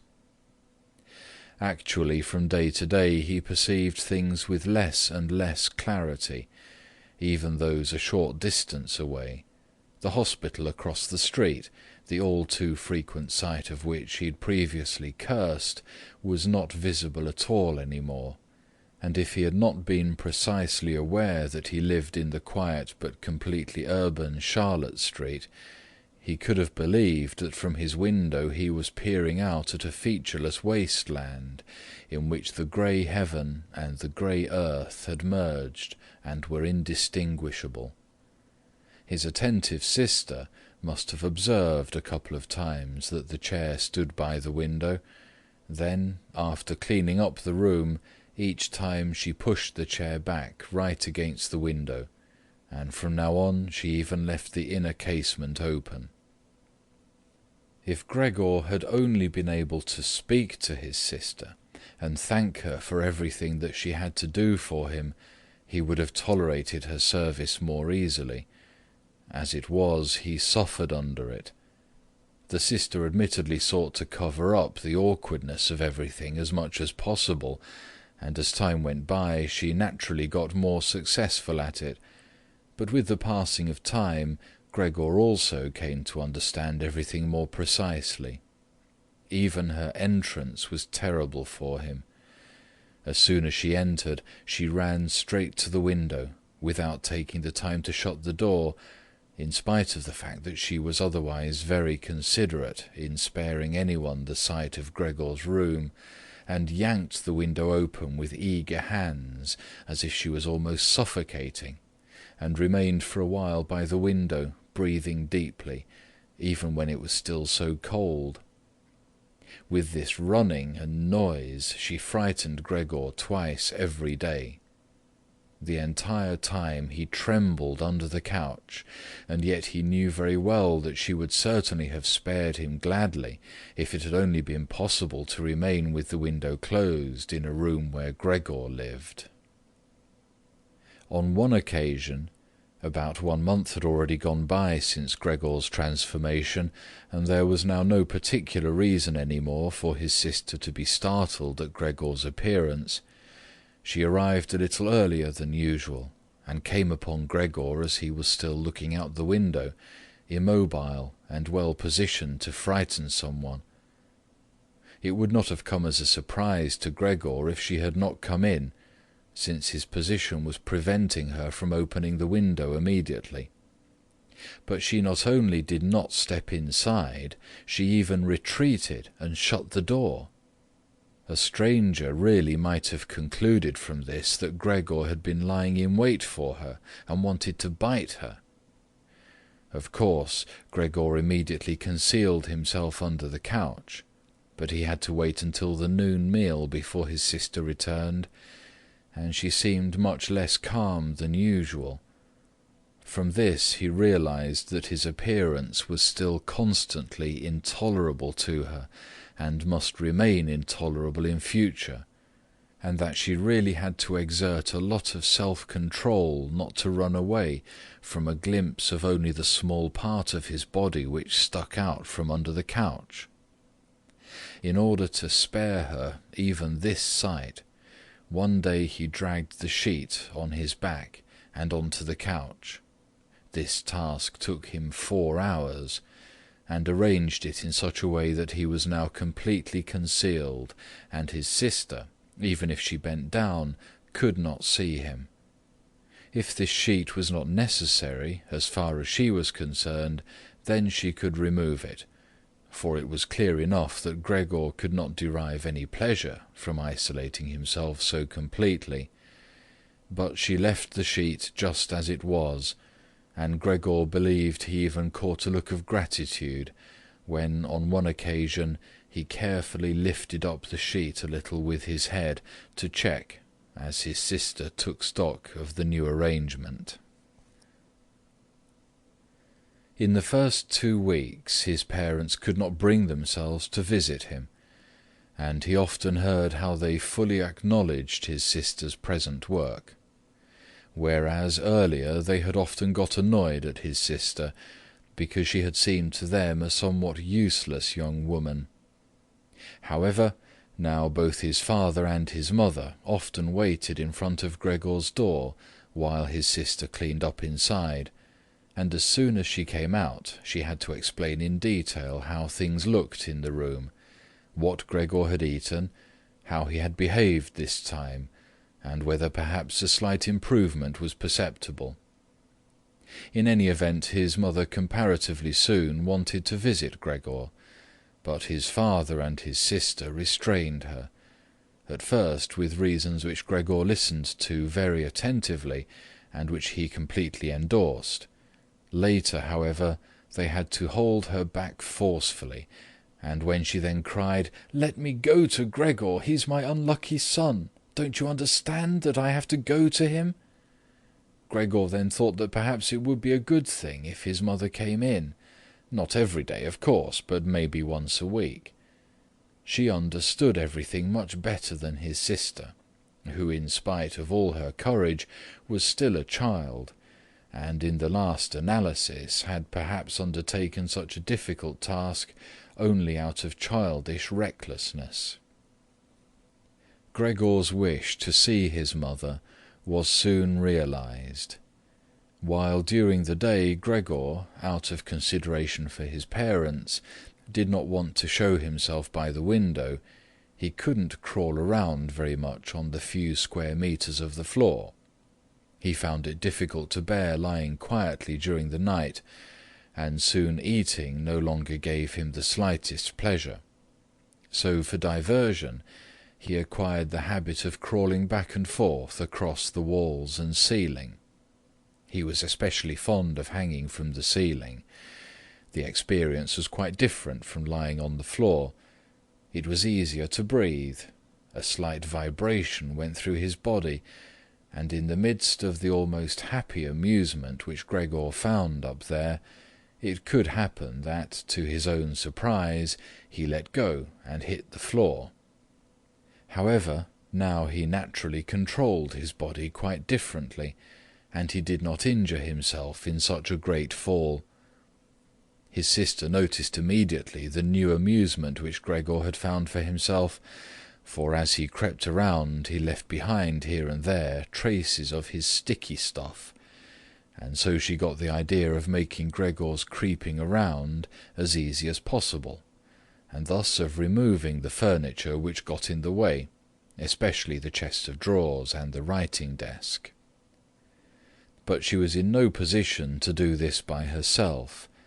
She did not dare to ask her father to help, and the servant girl would certainly not have assisted her, for although this girl, about 16 years old, had courageously remained since the dismissal of the previous cook, she had begged for the privilege of being allowed to stay permanently confined to the kitchen, and of having to open the door only in answer to a special summons. Thus his sister had no other choice but to involve his mother, while his father was absent. His mother approached Gregor's room with cries of excited joy, but she fell silent at the door. Of course, his sister first checked whether everything in the room was in order. Only then did she let his mother walk in. In great haste, Gregor had drawn the sheet down even further and wrinkled it more. The whole thing really looked just like a coverlet thrown carelessly over the couch. On this occasion, Gregor held back from spying out from under the sheet. Thus he refrained from looking at his mother this time, and was just happy that she had come. "Come on, he's not visible," said his sister, and evidently led his mother by the hand. Now Gregor listened as these two weak women shifted the still heavy old chest of drawers from its position, and his sister constantly took on herself the greatest part of the work, without listening to the warnings of his mother, who was afraid that she would strain herself. The work lasted a long time. After about a quarter of an hour had already gone by, his mother said it would be better if they left the chest of drawers where it was, because in the first place it was too heavy. They would not be finished before his father's arrival, and leaving the chest of drawers in the middle of the room would block all Gregor's pathways, but in the second place they could not be certain that Gregor would be pleased with the removal of the furniture. To her, the reverse seemed to be true. The sight of the empty walls pierced her right to the heart, and why should Gregor not feel the same, since he had been accustomed to the room furnishings for a long time, and in an empty room would feel himself abandoned? "And is it not the case," said his mother, concluding very quietly, almost whispering as if she wished to prevent Gregor, whose exact location she really didn't know, from hearing even the sound of her voice, for she was convinced that he did not understand her words, "and isn't it a fact that by removing the furniture we're showing that we're giving up all hope of an improvement, and are leaving him to his own resources without any consideration? I think it would be best if we tried to keep the room exactly in the condition it was in before, so that when Gregor returns to us he finds everything unchanged, and can forget the intervening time all the more easily." As he heard his mother's words, Gregor realized that the lack of all immediate human contact, together with the monotonous life surrounded by the family over the course of these 2 months, must have confused his understanding, because otherwise he couldn't explain to himself how he, in all seriousness, could have been so keen to have his room emptied. Was he really eager to let the warm room, comfortably furnished with pieces he had inherited, be turned into a cavern, in which he would of course then be able to crawl about in all directions without disturbance, but at the same time with a quick and complete forgetting of his human past as well? Was he then at this point already on the verge of forgetting? And was it only the voice of his mother, which he had not heard for a long time, that had aroused him? Nothing was to be removed, everything must remain. In his condition he could not function without the beneficial influences of his furniture, and if the furniture prevented him from carrying out his senseless crawling about all over the place, then there was no harm in that, but rather a great benefit. But his sister unfortunately thought otherwise. She had grown accustomed, certainly not without justification, so far as the discussion of matters concerning Gregor was concerned, to act as a special expert with respect to their parents, and so now the mother's advice was for his sister sufficient reason to insist on the removal, not only of the chest of drawers and the writing-desk, which were the only items she had thought about at first, but also of all the furniture, with the exception of the indispensable couch. Of course, it was not only childish defiance and her recent very unexpected and hard-won self-confidence which led her to this demand. She had also actually observed that Gregor needed a great deal of room to creep about. The furniture, on the other hand, as far as one could see, was not of the slightest use. But perhaps the enthusiastic sensibility of young women of her age also played a role. This feeling sought release at every opportunity, and with it Greta now felt tempted to want to make Gregor's situation even more terrifying, so that then she would be able to do even more for him than now.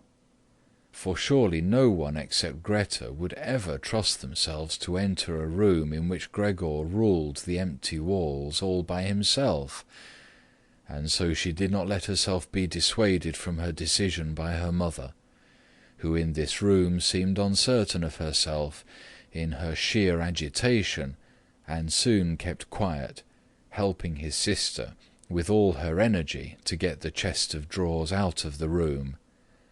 Now Gregor could still do without the chest of drawers if need be, but the writing-desk really had to stay, and scarcely had the women left the room with the chest of drawers, groaning as they pushed it, when Gregor stuck his head out from under the sofa to take a look how he could intervene cautiously and with as much consideration as possible.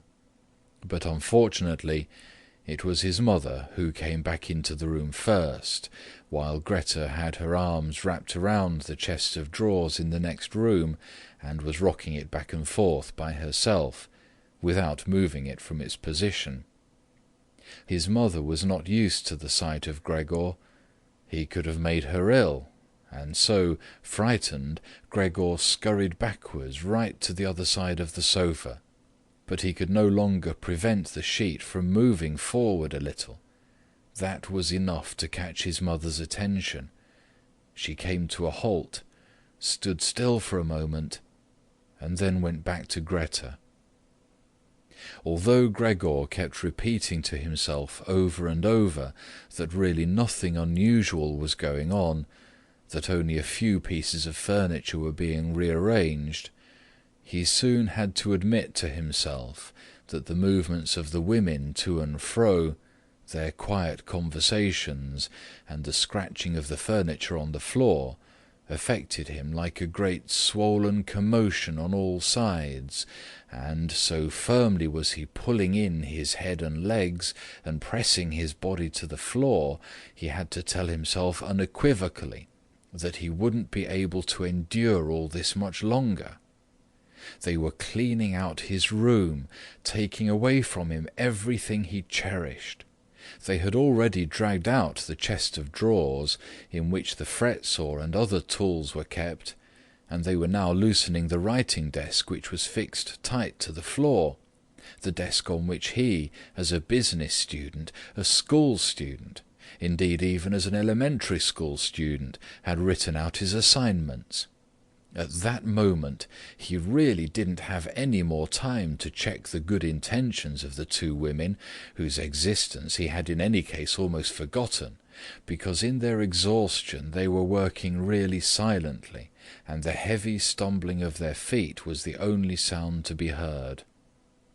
And so he scuttled out. The women were just propping themselves up on the writing desk in the next room in order to take a breather. Changing the direction of his path 4 times, he really didn't know what he should rescue first. Then he saw hanging conspicuously on the wall, which was otherwise already empty, the picture of the woman dressed in nothing but fur. He quickly scurried up over it and pressed himself against the glass which held it in place, and which made his hot abdomen feel good. At least this picture, which Gregor at the moment completely concealed, surely no one would now take it away. He twisted his head towards the door of the living-room to observe the women as they came back in. They had not allowed themselves very much rest, and were coming back right away. Greta had placed her arm around her mother and held her tightly. "So what shall we take now?" said Greta, and looked around her. Then her glance met Gregor's from the wall. She kept her composure only because her mother was there.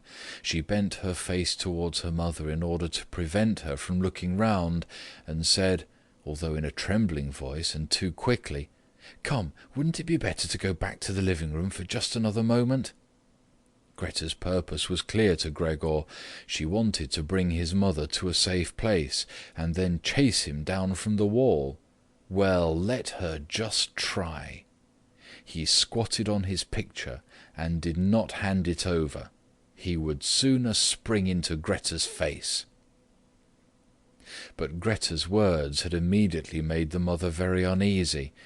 She walked to the side, caught sight of the enormous brown splotch on the flowered wallpaper, and before she became truly aware that what she was looking at was Gregor, screamed out in a high-pitched raw voice, "Oh God! Oh God!"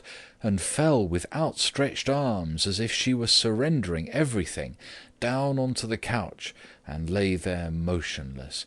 "Gregor, you—" cried out his sister with a raised fist and an urgent glare. Since his transformation, these were the first words which she had directed right at him. She ran into the room next door to bring some spirits or other with which she could revive her mother from her fainting spell. Gregor wanted to help as well. There was time enough to save the picture, but he was stuck fast on the glass and had to tear himself loose forcefully. Then he also scurried into the next room, as if he could give his sister some advice, as in earlier times, but then he had to stand there idly behind her, while she rummaged around among various small bottles. Still, she was frightened when she turned round. The bottle fell onto the floor and shattered. A splinter of glass wounded Gregor in the face. Some corrosive medicine or other dripped over him. Now, without lingering any longer, Greta took as many small bottles as she could hold and ran with them into her mother. She slammed the door shut with her foot. Gregor was now shut off from his mother, who was perhaps near death, thanks to him. He could not open the door, and he did not want to chase away his sister, who had to remain with her mother. At this point he had nothing to do but wait, and overwhelmed with self-reproach and worry, he began to creep and crawl over everything, walls, furniture, and ceiling. Finally, in his despair, as the entire room started to spin around him, he fell onto the middle of the large table. A short time elapsed. Gregor lay there limply. All around was still. Perhaps that was a good sign. Then there was a ring at the door. The servant girl was naturally shut up in her kitchen, and therefore Greta had to go to open the door. The father had arrived. "What's happened?" were his first words. Greta's appearance had told him everything. Greta replied with a dull voice. Evidently she was pressing her face against her father's chest. "Mother fainted, but she's getting better now. Gregor has broken loose." "Yes, I have expected that," said his father. "I always told you that, but you women don't want to listen." It was clear to Gregor that his father had badly misunderstood Greta's short message, and was assuming that Gregor had committed some violent crime or other. Thus Gregor now had to find his father to calm him down, for he had neither the time nor the ability to explain things to him. And so he rushed away to the door of his room and pushed himself against it, so that his father could see right away as he entered from the hall that Gregor fully intended to return at once to his room, and that it was not necessary to drive him back, but that one only needed to open the door and he would disappear immediately. But his father was not in the mood to observe such niceties. "Ah!" he yelled as soon as he entered, with a tone as if he were all at once angry and pleased. Gregor pulled his head back from the door and raised it in the direction of his father. He had not really pictured his father as he now stood there. Of course, what with his new style of creeping all around, he had in the past while neglected to pay attention to what was going on in the rest of the apartment, as he had done before, and really should have grasped the fact that he would encounter different conditions. Nevertheless, was that still his father? Was that the same man who had lain exhausted and buried in bed in earlier days when Gregor was setting out on a business trip? Who had received him on the evenings of his return in a sleeping gown and armchair, totally incapable of standing up?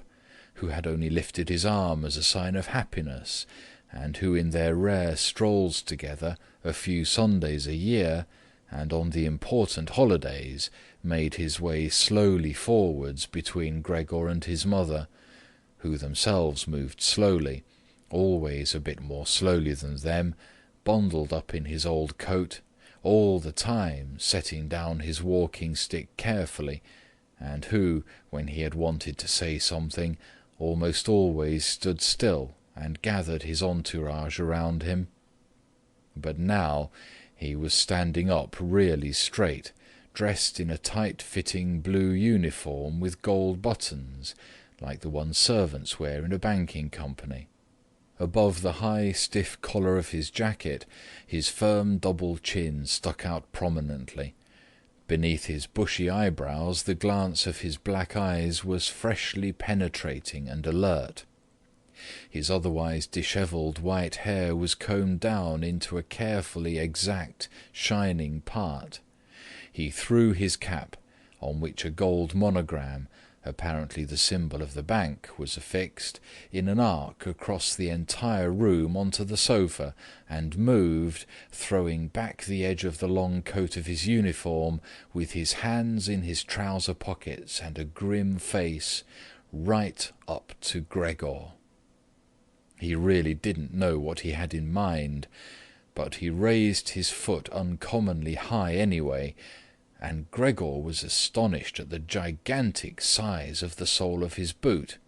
However, he did not linger on that point, for he knew from the first day of his new life that, as far as he was concerned, his father considered the greatest force the only appropriate response, and so he scurried away from his father, stopped when his father remained standing, and scampered forward again when his father merely stirred.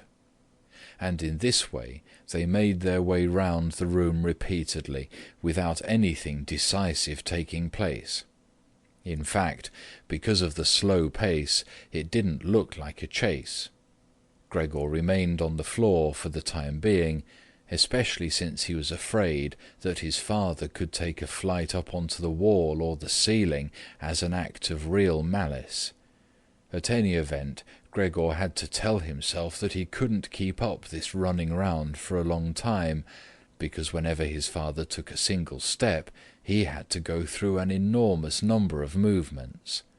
Already he was starting to suffer from a shortage of breath, just as in his earlier days when his lungs had been quite unreliable.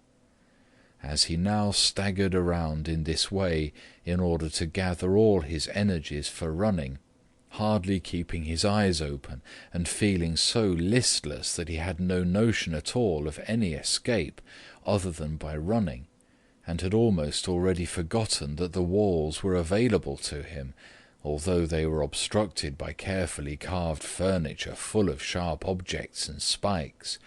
At that moment something or other thrown casually flew down close by and rolled in front of him. It was an apple. Immediately a second one flew after it. Gregor stood still in fright. Further running away was useless, for his father had decided to bombard him. From the fruit bowl on the sideboard his father had filled his pockets, and now, without for the moment taking accurate aim, he was throwing apple after apple. These small red apples rolled around on the floor as if electrified and collided with each other. A weakly thrown apple grazed Gregor's back but skidded off harmlessly. However, another, thrown immediately after that one, drove into Gregor's back really hard. Gregor wanted to drag himself off, as if the unexpected and incredible pain would go away if he changed his position. But he felt as if he was nailed in place, and lay stretched out completely confused in all his senses. Only with his final glance did he notice how the door of his room was pulled open, and how, right in front of his sister, who was yelling, his mother ran out in her undergarments, for his sister had undressed her in order to give her some freedom to breathe in her fainting spell, and how his mother then ran up to his father. On the way her tied-up skirts slipped toward the floor one after the other, and how, tripping over her skirts, she hurled herself onto his father, and throwing her arms around him in complete union with him, but at this moment Gregor's powers of sight gave way, as her hands reached to the back of his father's head, and she begged him to spare Gregor's life. End of part 2. 3. Gregor's serious wound, from which he suffered for over a month, since no one ventured to remove the apple, it remained in his flesh as a visible reminder, seemed by itself to have reminded the father that, in spite of his present unhappy and hateful appearance, Gregor was a member of the family, something one should not treat as an enemy, and that it was, on the contrary, a requirement of family duty to suppress one's aversion and to endure.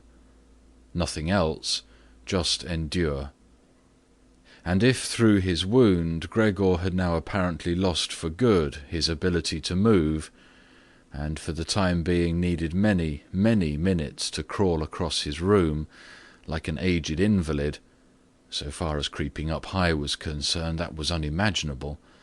Nevertheless, for this worsening of his condition, in his opinion, he did get completely satisfactory compensation, because every day towards evening the door to the living-room, which he was in the habit of keeping a sharp eye on even 1 or 2 hours beforehand, was opened, so that he, lying in the darkness of his room, invisible from the living-room, could see the entire family at the illuminated table and listen to their conversation, to a certain extent with their common permission, a situation quite different from what had happened before.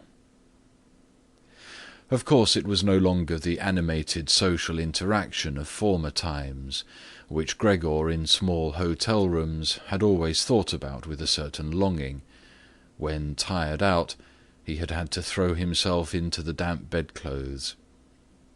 For the most part, what went on now was very quiet. After the evening meal, the father fell asleep quickly in his armchair. The mother and sister talked guardedly to each other in the stillness. Bent far over, the mother sewed fine undergarments for a fashion shop. The sister, who had taken on a job as a salesgirl, in the evening studied stenography and French, so as perhaps later to obtain a better position. Sometimes the father woke up, and, as if he was quite ignorant that he'd been asleep, said to the mother, "How long have you been sewing today?" and went right back to sleep, while the mother and the sister smiled tiredly to each other. With a sort of stubbornness, the father refused to take off his servant's uniform, even at home, and while his sleeping gown hung unused on the coat hook, the father dozed completely dressed in his place, as if he was always ready for his responsibility, and even here was waiting for the voice of his superior. As a result, in spite of all the care of the mother and sister, his uniform, which even at the start was not new, grew dirty, and Gregor looked, often for the entire evening, at this clothing, with stains all over it, and with its gold buttons always polished, in which the old man, although very uncomfortable, slept peacefully none the less. As soon as the clock struck 10, the mother tried gently encouraging the father to wake up, and then persuading him to go to bed, on the ground that he couldn't get a proper sleep here, and that the father, who had to report for service at 6 o'clock, really needed a good sleep. But in his stubbornness, which had gripped him since he'd become a servant, he insisted always on staying even longer by the table, although he regularly fell asleep, and then could only be prevailed upon with the greatest difficulty to trade his chair for the bed. No matter how much the mother and sister might at that point work on him with small admonitions, for a quarter of an hour he would remain shaking his head slowly, eyes closed, without standing up. The mother would pull him by the sleeve and speak flattering words into his ear. The sister would leave her work to help her mother, but that would not have the desired effect on the father. He would settle himself even more deeply in his armchair. Only when the two women grabbed him under the armpits would he throw his eyes open, look back and forth at the mother and sister, and habitually say, "This is a life, this is the peace and quiet of my old age." And propped up by both women, he would heave himself up elaborately, as if for him it was the greatest obstacle, allow himself to be led to the door by the women, wave them away there, and proceed on his own from there, while the mother quickly threw down her sewing implements and the sister her pen in order to run after the father and help him some more. In this overworked and exhausted family, who had time to worry any longer about Gregor more than was absolutely necessary? The household was constantly getting smaller. The servant girl was now let go. A huge bony cleaning woman with white hair flying all over her head came in the morning and evening to do the heaviest work. The mother took care of everything else in addition to her considerable sewing work. It even happened that various pieces of family jewellery, which previously the mother and sister had been overjoyed to wear on social and festive occasions, were sold, as Gregor found out in the evening from the general discussion of the prices they had fetched. But the greatest complaint was always that they could not leave this apartment, which was too big for their present means, since it was impossible to imagine how Gregor might be moved. But Gregor fully recognized that it was not just consideration for him which was preventing a move, for he could have been transported easily in a sizable box with a few air holes. The main thing holding the family back from a change in living quarters was far more their complete hopelessness, and the idea that they had been struck by a misfortune like no one else in their entire circle of relatives and acquaintances. What the world demands of poor people, they now carried out to an extreme degree. The father bought breakfast to the petty officials at the bank. The mother sacrificed herself for the undergarments of strangers. The sister behind her desk was at the beck and call of customers. But the family's energies did not extend any further, and the wound in his back began to pain Gregor all over again, when now mother and sister, after they had escorted the father back to bed, came back, let their work lie, moved close together, and sat cheek to cheek, and when his mother would now say, pointing to Gregor's room, "Close the door, Greta," and when Gregor was again in the darkness, while close by the women mingled their tears or, quite dry-eyed, stared at the table. Gregor spent his nights and days with hardly any sleep. Sometimes he thought that the next time the door opened he would take over the family arrangements just as he had earlier. In his imagination appeared again, after a long time, his employer and supervisor, and the apprentices, the excessively spineless custodian, 2 or 3 friends from other businesses, a chambermaid from a hotel in the provinces, a loving, fleeting memory, a female cashier from a hat shop whom he had seriously but too slowly courted. They all appeared mixed in with strangers, or people he had already forgotten, but instead of helping him and his family, they were all unapproachable, and he was happy to see them disappear. But then he was in no mood to worry about his family. He was filled with sheer anger over the wretched care he was getting, even though he couldn't imagine anything which he might have an appetite for. Still, he made plans about how he could take from the larder what he at all account deserved, even if he wasn't hungry, without thinking any more about how they might be able to give Gregor special pleasure. The sister now kicked some food or other very quickly into his room in the morning and at noon, before she ran off to her shop, and in the evening, quite indifferent to whether the food had perhaps only been tasted or, what happened most frequently, remained entirely undisturbed, she whisked it out with one sweep of her broom. The task of cleaning his room, which she now always carried out in the evening, could not be done any more quickly. Streaks of dirt ran along the walls. Here and there lay tangles of dust and garbage.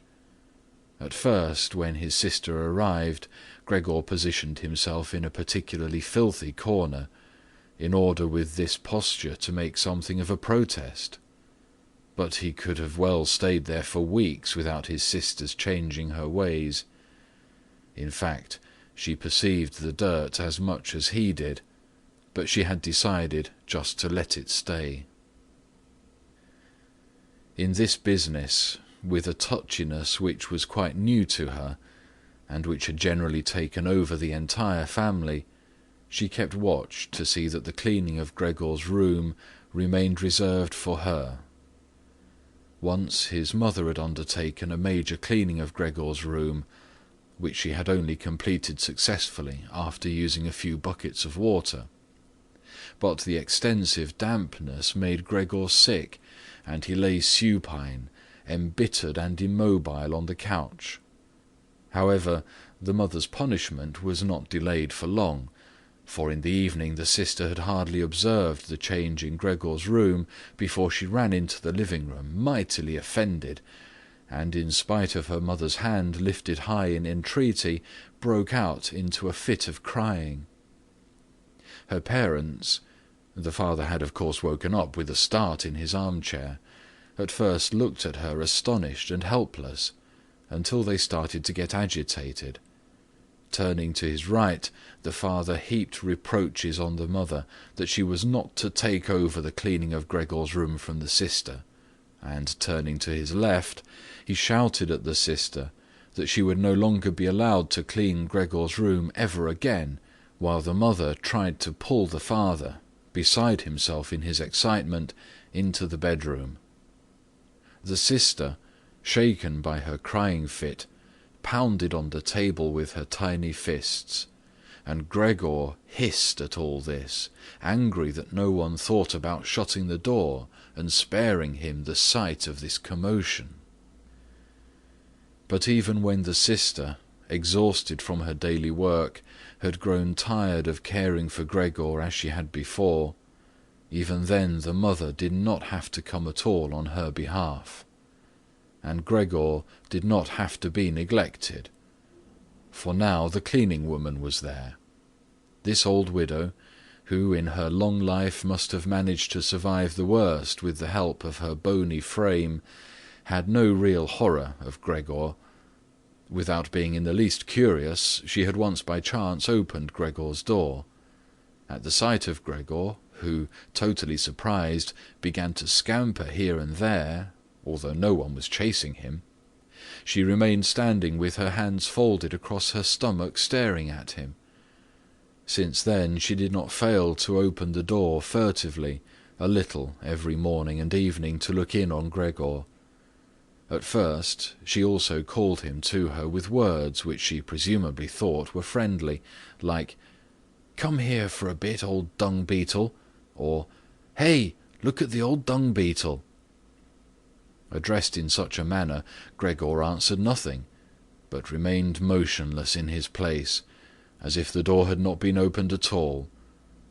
If only, instead of allowing this cleaning woman to disturb him uselessly whenever she felt like it, they had given her orders to clean up his room every day. One day, in the early morning, a hard downpour, perhaps already a sign of the coming spring, struck the window panes. When the cleaning woman started up once again with her usual conversation, Gregor was so bitter that he turned towards her as if for an attack, although slowly and weakly. But instead of being afraid of him, the cleaning woman merely lifted up a chair standing close by the door, and as she stood there with her mouth wide open, her intention was clear. She would close her mouth only when the chair in her hand had been thrown down on Gregor's back. "This goes on no further, all right?" she asked, as Gregor turned himself around again, and she placed the chair calmly back in the corner. Gregor ate hardly anything any more. Only when he chanced to move past the food which had been prepared did he, as a game, take a bit into his mouth, hold it there for hours, and generally spit it out again. At first he thought it might be his sadness over the condition of his room which kept him from eating, but he very soon became reconciled to the alterations in his room. People had grown accustomed to put into storage in his room things which they couldn't put anywhere else, and at this point there were many such things, now that they had rented one room of the apartment to 3 lodgers. These solemn gentlemen, all 3 had full beards, as Gregor once found out through a crack in the door, were meticulously intent on tidiness, not only in their own room, but, once they had now rented a room there, in the entire household, and particularly in the kitchen. They simply did not tolerate any useless or shoddy stuff. Moreover, for the most part they had brought with them their own pieces of furniture. Thus many items had become superfluous, and these were not really things one could sell, or things people wanted to throw out. All these items ended up in Gregor's room, even the box of ashes and the garbage pail from the kitchen. The cleaning woman, always in a hurry, simply flung anything that was momentarily useless into Gregor's room. Fortunately, Gregor generally saw only the relevant object and the hand which held it. The cleaning woman perhaps was intending, when time and opportunity allowed, to take the stuff out again, or to throw everything out all at once. But in fact the things remained lying there, wherever they had ended up at the first throw, unless Gregor squirmed his way through the accumulation of junk and moved it. At first he was forced to do this, because otherwise there was no room for him to creep around, but later he did it with a growing pleasure, although after such movements, tired to death and feeling wretched, he didn't budge for hours. Because the lodgers sometimes took their evening meal at home in the common living room, the door to the living room stayed shut on many evenings. But Gregor had no trouble at all going without the open door. Already on many evenings when it was open, he had not availed himself of it, but, without the family noticing, was stretched out in the darkest corner of his room. However, once the cleaning woman had left the door to the living room slightly ajar, and it remained open even when the lodgers came in the evening and the lights were put on. They sat down at the head of the table, where in earlier days the mother, the father, and Gregor had eaten, unfolded their serviettes and picked up their knives and forks. The mother immediately appeared in the door with a dish of meat, and right behind her the sister with a dish piled high with potatoes. The food gave off a lot of steam. The gentlemen lodgers bent over the plate set before them, as if they wanted to check it before eating, and in fact the one who sat in the middle, for the other two he seemed to serve as the authority, cut off a piece of meat still on the plate, obviously to establish whether it was sufficiently tender, and whether or not something should be shipped back to the kitchen. He was satisfied, and mother and sister, who had looked on in suspense, began to breathe easily and to smile. The family itself ate in the kitchen. In spite of that, before the father went into the kitchen, he came into the room, and with a single bow, cap in hand, made a tour of the table. The lodgers rose up collectively and murmured something in their beards. Then, when they were alone, they ate almost in complete silence. It seemed odd to Gregor that, out of all the many different sorts of sounds of eating, what was always audible was their chewing teeth, as if by that Gregor should be shown that people needed their teeth to eat, and that nothing could be done even with the most handsome toothless jawbone. "I really do have an appetite," Gregor said to himself sorrowfully, "but not for these things. How these lodgers stuff themselves, and I am dying." On this very evening, the violin sounded from the kitchen. Gregor didn't remember hearing it all through this period. The lodgers had already ended their night meal. The middle one had pulled out a newspaper and had given each of the other two a page, and they were now leaning back, reading and smoking. When the violin started playing, they became attentive, got up and went on tiptoe to the hall door, at which they remained standing pressed up against one another. They must have been audible from the kitchen, because the father called out, "Perhaps the gentlemen don't like the playing. It can be stopped at once." "On the contrary," stated the lodger in the middle, "might the young woman not come out into us and play in the room here, where it is really much more comfortable and cheerful?" "Oh, thank you," cried out the father, as if he were the one playing the violin. The men stepped back into the room and waited. Soon the father came with the music stand, the mother with the sheet music, and the sister with the violin. The sister calmly prepared everything for the recital. The parents, who had never previously rented a room, and therefore exaggerated their politeness to the lodgers, dared not sit on their own chairs. The father leaned against the door, his right hand stuck between two buttons of his buttoned-up uniform. The mother, however, accepted a chair offered by one lodger. Since she left the chair sit where the gentleman had chanced to put it, she sat to one side, in a corner. The sister began to play. The father and mother, one on each side, followed attentively the movements of her hands. Attracted by the playing, Gregor had ventured to advance a little further forward, and his head was already in the living-room. He scarcely wondered about the fact that recently he had had so little consideration for the others. Earlier this consideration had been something he was proud of, and for that very reason he would have had at this moment more reason to hide away, because as a result of the dust which lay all over his room and flew around with the slightest movement, he was totally covered in dirt. On his back and his sides he carted around with him dust, threads, hair, and remnants of food. His indifference to everything was much too great for him to lie on his back and scour himself on the carpet, as he often had done earlier during the day. In spite of his condition, he had no timidity about inching forward a bit on the spotless floor of the living-room. In any case, no one paid him any attention.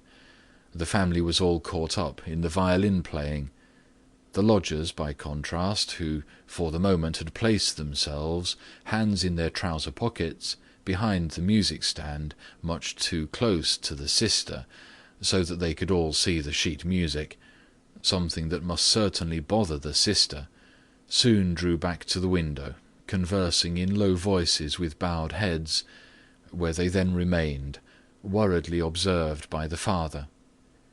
It now seemed really clear that, having assumed they were to hear a beautiful or entertaining violin recital, they were disappointed, and were allowing their peace and quiet to be disturbed only out of politeness. The way in which they all blew the smoke from their cigars out of their noses and mouths in particular led one to conclude that they were very irritated. And yet his sister was playing so beautifully. Her face was turned to the side. Her gaze followed the score intently and sadly. Gregor crept forward still a little further, keeping his head close against the floor, in order to be able to catch her gaze if possible. Was he an animal that music so captivated him? For him it was as if the way to the unknown nourishment he craved was revealing itself. He was determined to press forward right to his sister, to tug at her dress, and to indicate to her in this way that she might still come with her violin into his room, because here no one valued the recital as he wanted to value it. He did not wish to let her go from his room any more, at least not as long as he lived. His frightening appearance would for the first time become useful for him. He wanted to be at all the doors of his room simultaneously and snarl back at the attackers. However, his sister should not be compelled, but would remain with him voluntarily. She would sit next to him on the sofa, bend down her ear to him, and he would then confide in her that he firmly intended to send her to the conservatory, and that, if his misfortune had not arrived in the interim, he would have declared all this last Christmas. Had Christmas really already come and gone? And would have brooked no argument. After this explanation, his sister would break out in tears of emotion, and Gregor would lift himself up to her armpit and kiss her throat, which she, from the time she started going to work, had left exposed without a band or a collar. "Mr. Samsa," called out the middle lodger to his father, and without uttering a further word pointed his index finger at Gregor as he was moving slowly forward.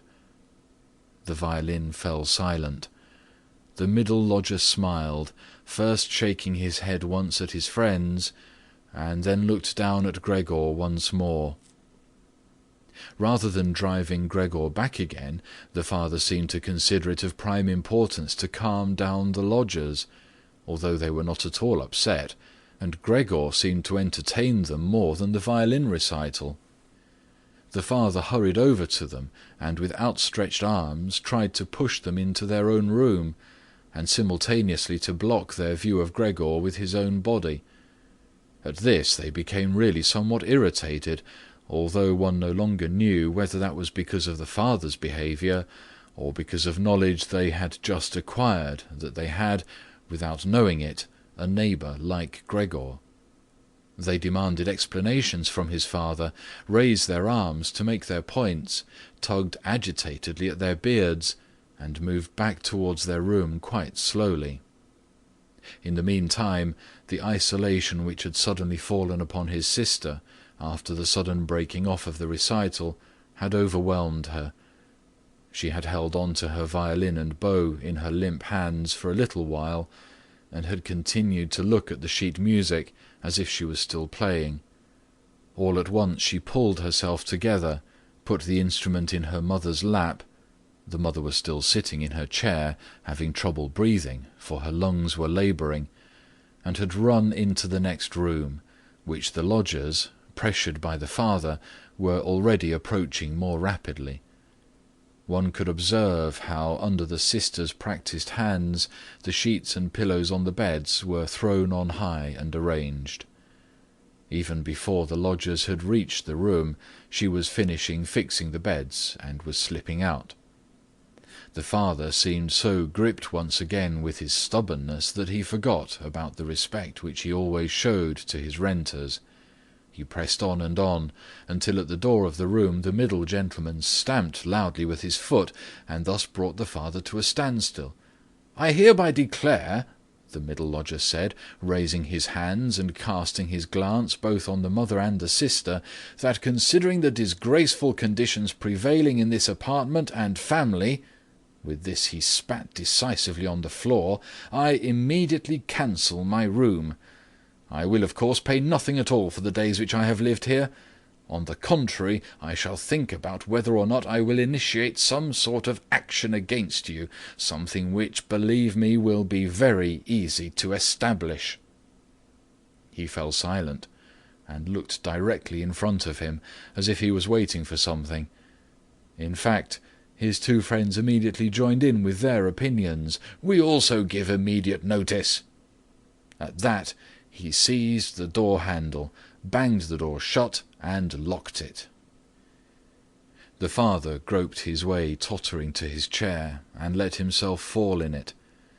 It looked as if he was stretching out for his usual evening snooze, but the heavy nodding of his head, which looked as if it was without support, showed that he was not sleeping at all.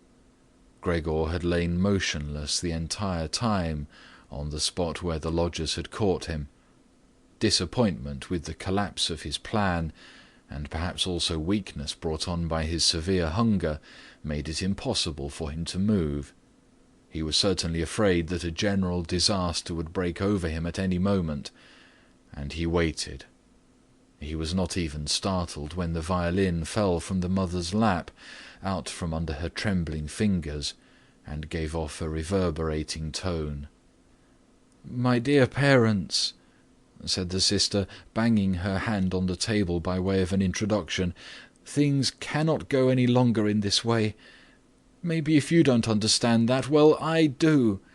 I will not utter my brother's name in front of this monster, and thus I say only that we must try to get rid of it. We have tried what is humanly possible to take care of it and to be patient. I believe that no one can criticize us in the slightest." "She is right in 1,000 ways," said the father to himself. The mother, who was still incapable of breathing properly, began to cough numbly, with her hand held up over her mouth, and a manic expression in her eyes. The sister hurried over to her mother and held her forehead. The sister's words seemed to have led the father to certain reflections. He sat upright, played with his uniform hat among the plates, which still lay on the table from the lodger's evening meal, and looked now and then at the motionless Gregor. "We must try to get rid of it," the sister now said decisively to the father, for the mother, in her coughing fit, was not listening to anything. "It is killing you both. I see it coming. When people have to work as hard as we all do, they cannot also tolerate this endless torment at home. I just can't go on any more." And she broke out into such a crying fit that her tears flowed out down onto her mother's face. She wiped them off her mother with mechanical motions of her hands. "Child," said the father sympathetically, and with obvious appreciation, "then what should we do?" The sister only shrugged her shoulders as a sign of perplexity which, in contrast to her previous confidence, had come over her while she was crying. "If he only understood us," said the father in a semi-questioning tone. The sister, in the midst of her sobbing, shook her hand energetically as a sign that there was no point thinking of that. "If he only understood us," repeated the father, and by shutting his eyes he absorbed the sister's conviction of the impossibility of this point, then perhaps some compromise would be possible with him, but as it is— "It must be gotten rid of," cried the sister. "That is the only way, father. You must try to get rid of the idea that this is Gregor. The fact that we have believed for so long, that is truly our real misfortune. But how can it be Gregor? If it were Gregor, he would have long ago realized that a communal life among human beings is not possible with such an animal, and would have gone away voluntarily. Then we would not have a brother, but we could go on living and honor his memory. But this animal plagues us. It drives away the lodgers, will obviously take over the entire apartment, and leave us to spend the night in the alley.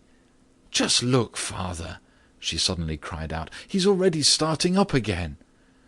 With a fright which was totally incomprehensible to Gregor, the sister even left the mother, pushed herself away from her chair as if she would sooner sacrifice her mother than remain in Gregor's vicinity, and rushed behind her father, who, excited merely by her behaviour, also stood up and half raised his arms in front of the sister as though to protect her. But Gregor did not have any notion of wishing to create problems to anyone, and certainly not for his sister.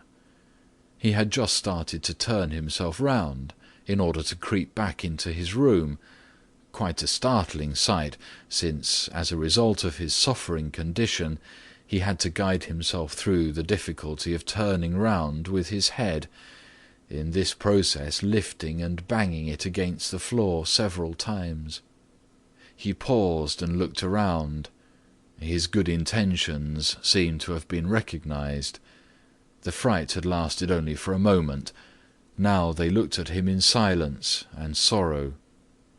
His mother lay in her chair, with her legs stretched out and pressed together. Her eyes were almost shut from weariness. The father and sister sat next to one another. The sister had set her hands around the father's neck. "Now perhaps I can actually turn myself around," thought Gregor, and began the task again. He couldn't stop puffing at the effort and had to rest now and then. Besides, no one was urging him on. It was all left to him on his own. When he had completed turning round, he immediately began to wander straight back.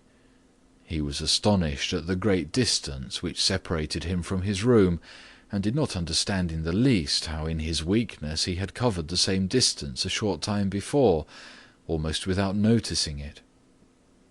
Constantly intent only on creeping along quickly, he hardly paid any attention to the fact that no word or cry from his family interrupted him.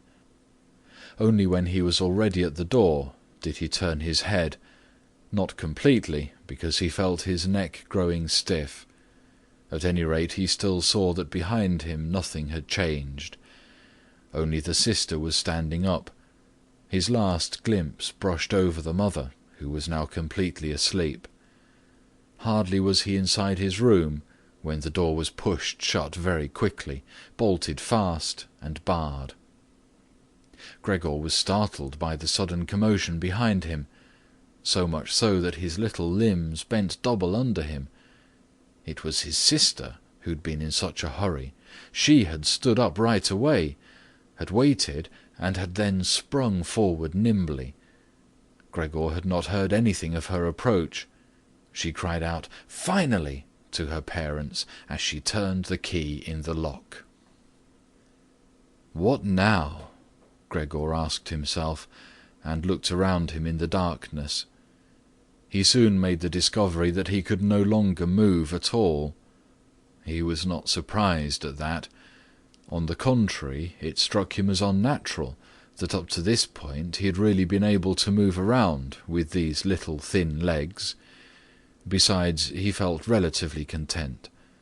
True, he had pains throughout his entire body, but it seemed to him that they were gradually becoming weaker and weaker, and would finally go away completely. The rotten apple in his back, and the inflamed surrounding area, entirely covered with white dust, he hardly noticed. He remembered his family with deep feelings of love. In this business, his own thought that he had to disappear was, if possible, even more decisive than his sister's. He remained in this state of empty and peaceful reflection until the tower clock struck 3 o'clock in the morning. From the window he witnessed the beginning of the general dawning outside. Then, without willing it, his head sank all the way down, and from his nostrils flowed out weakly his last breath. Early in the morning the cleaning woman came. In her sheer energy and haste she banged all the doors, in precisely the way people had already asked her to avoid, so much so that once she arrived, a quiet sleep was no longer possible anywhere in the entire apartment.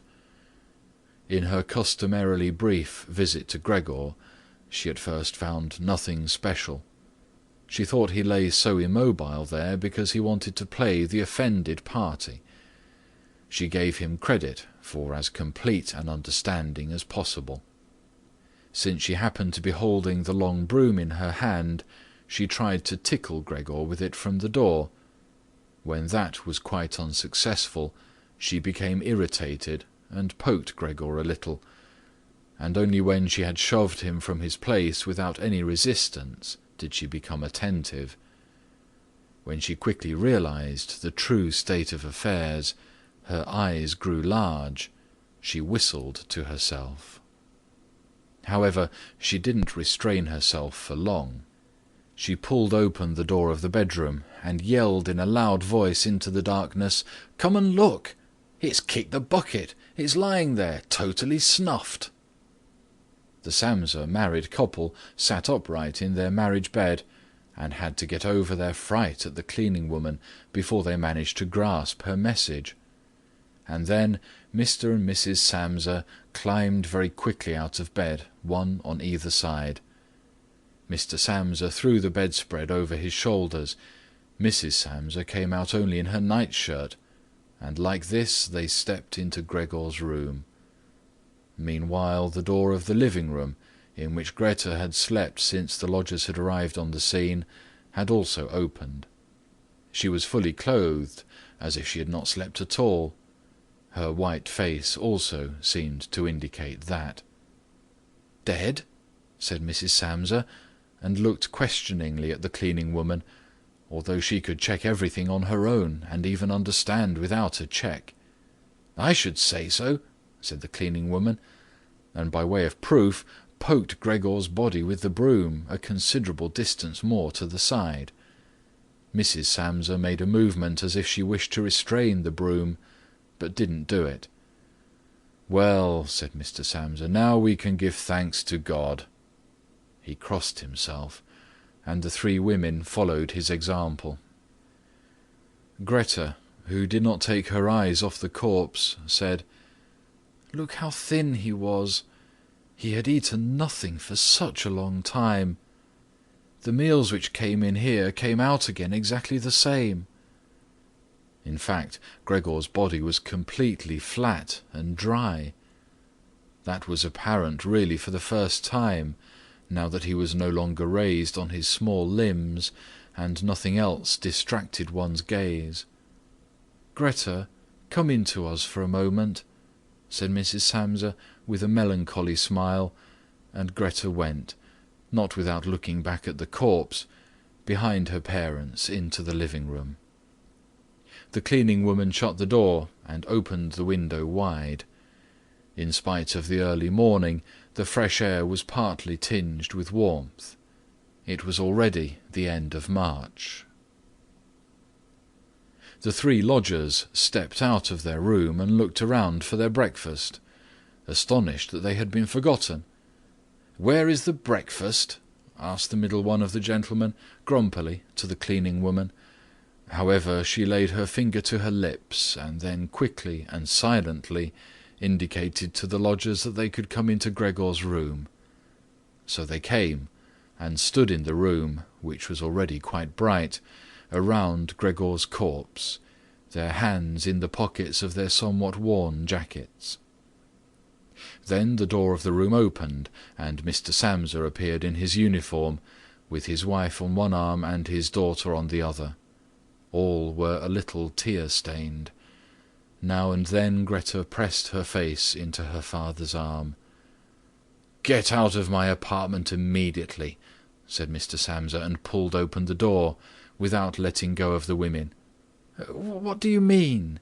said the middle lodger, somewhat dismayed, and with a sugary smile. The two others kept their hands behind them, and constantly rubbed them against each other, as if in joyful anticipation of a great squabble which must end in their favour. "I mean exactly what I say," replied Mr. Samsa, and went directly with his two female companions up to the lodger. The latter at first stood there motionless, and looked at the floor, as if matters were arranging themselves in a new way in his head. "All right then, we'll go," he said, and looked up at Mr. Samsa, as if, suddenly overcome by humility, he was asking fresh permission for this decision. Mr. Samsa merely nodded to him repeatedly, with his eyes open wide. Following that, the lodger actually went with long strides immediately into the hall. His two friends had already been listening for a while, with their hands quite still, and now they hopped smartly after him, as if afraid that Mr. Samsa could step into the hall ahead of them and disturb their reunion with their leader. In the hall, all three of them took their hats from the coat-rack, pulled their canes from the cane-holder, bowed silently, and left the apartment. In what turned out to be an entirely groundless mistrust, Mr. Samsa stepped with the two women out onto the landing, leaned against the railing, and looked over as the three lodgers slowly but steadily made their way down the long staircase, disappeared on each floor in a certain turn of the stairwell, and in a few seconds came out again. The deeper they proceeded, the more the Samsa family lost interest in them, and when a butcher with a tray on his head came to meet them, and then with a proud bearing ascended the stairs high above them, Mr. Samsa, together with the women, left the banister, and they all returned, as if relieved, back into their apartment. They decided to pass that day resting and going for a stroll. Not only had they earned this break from work, but there was no question that they really needed it. And so they sat down at the table and wrote 3 letters of apology. Mr. Samsa to his superior, Mrs. Samsa to her client, and Greta to her proprietor. During the writing, the cleaning woman came in to say that she was going off, for her morning work was finished. The 3 people writing at first merely nodded, without glancing up. Only when the cleaning woman was still unwilling to depart did they look up angrily. "Well?" asked Mr. Samsa.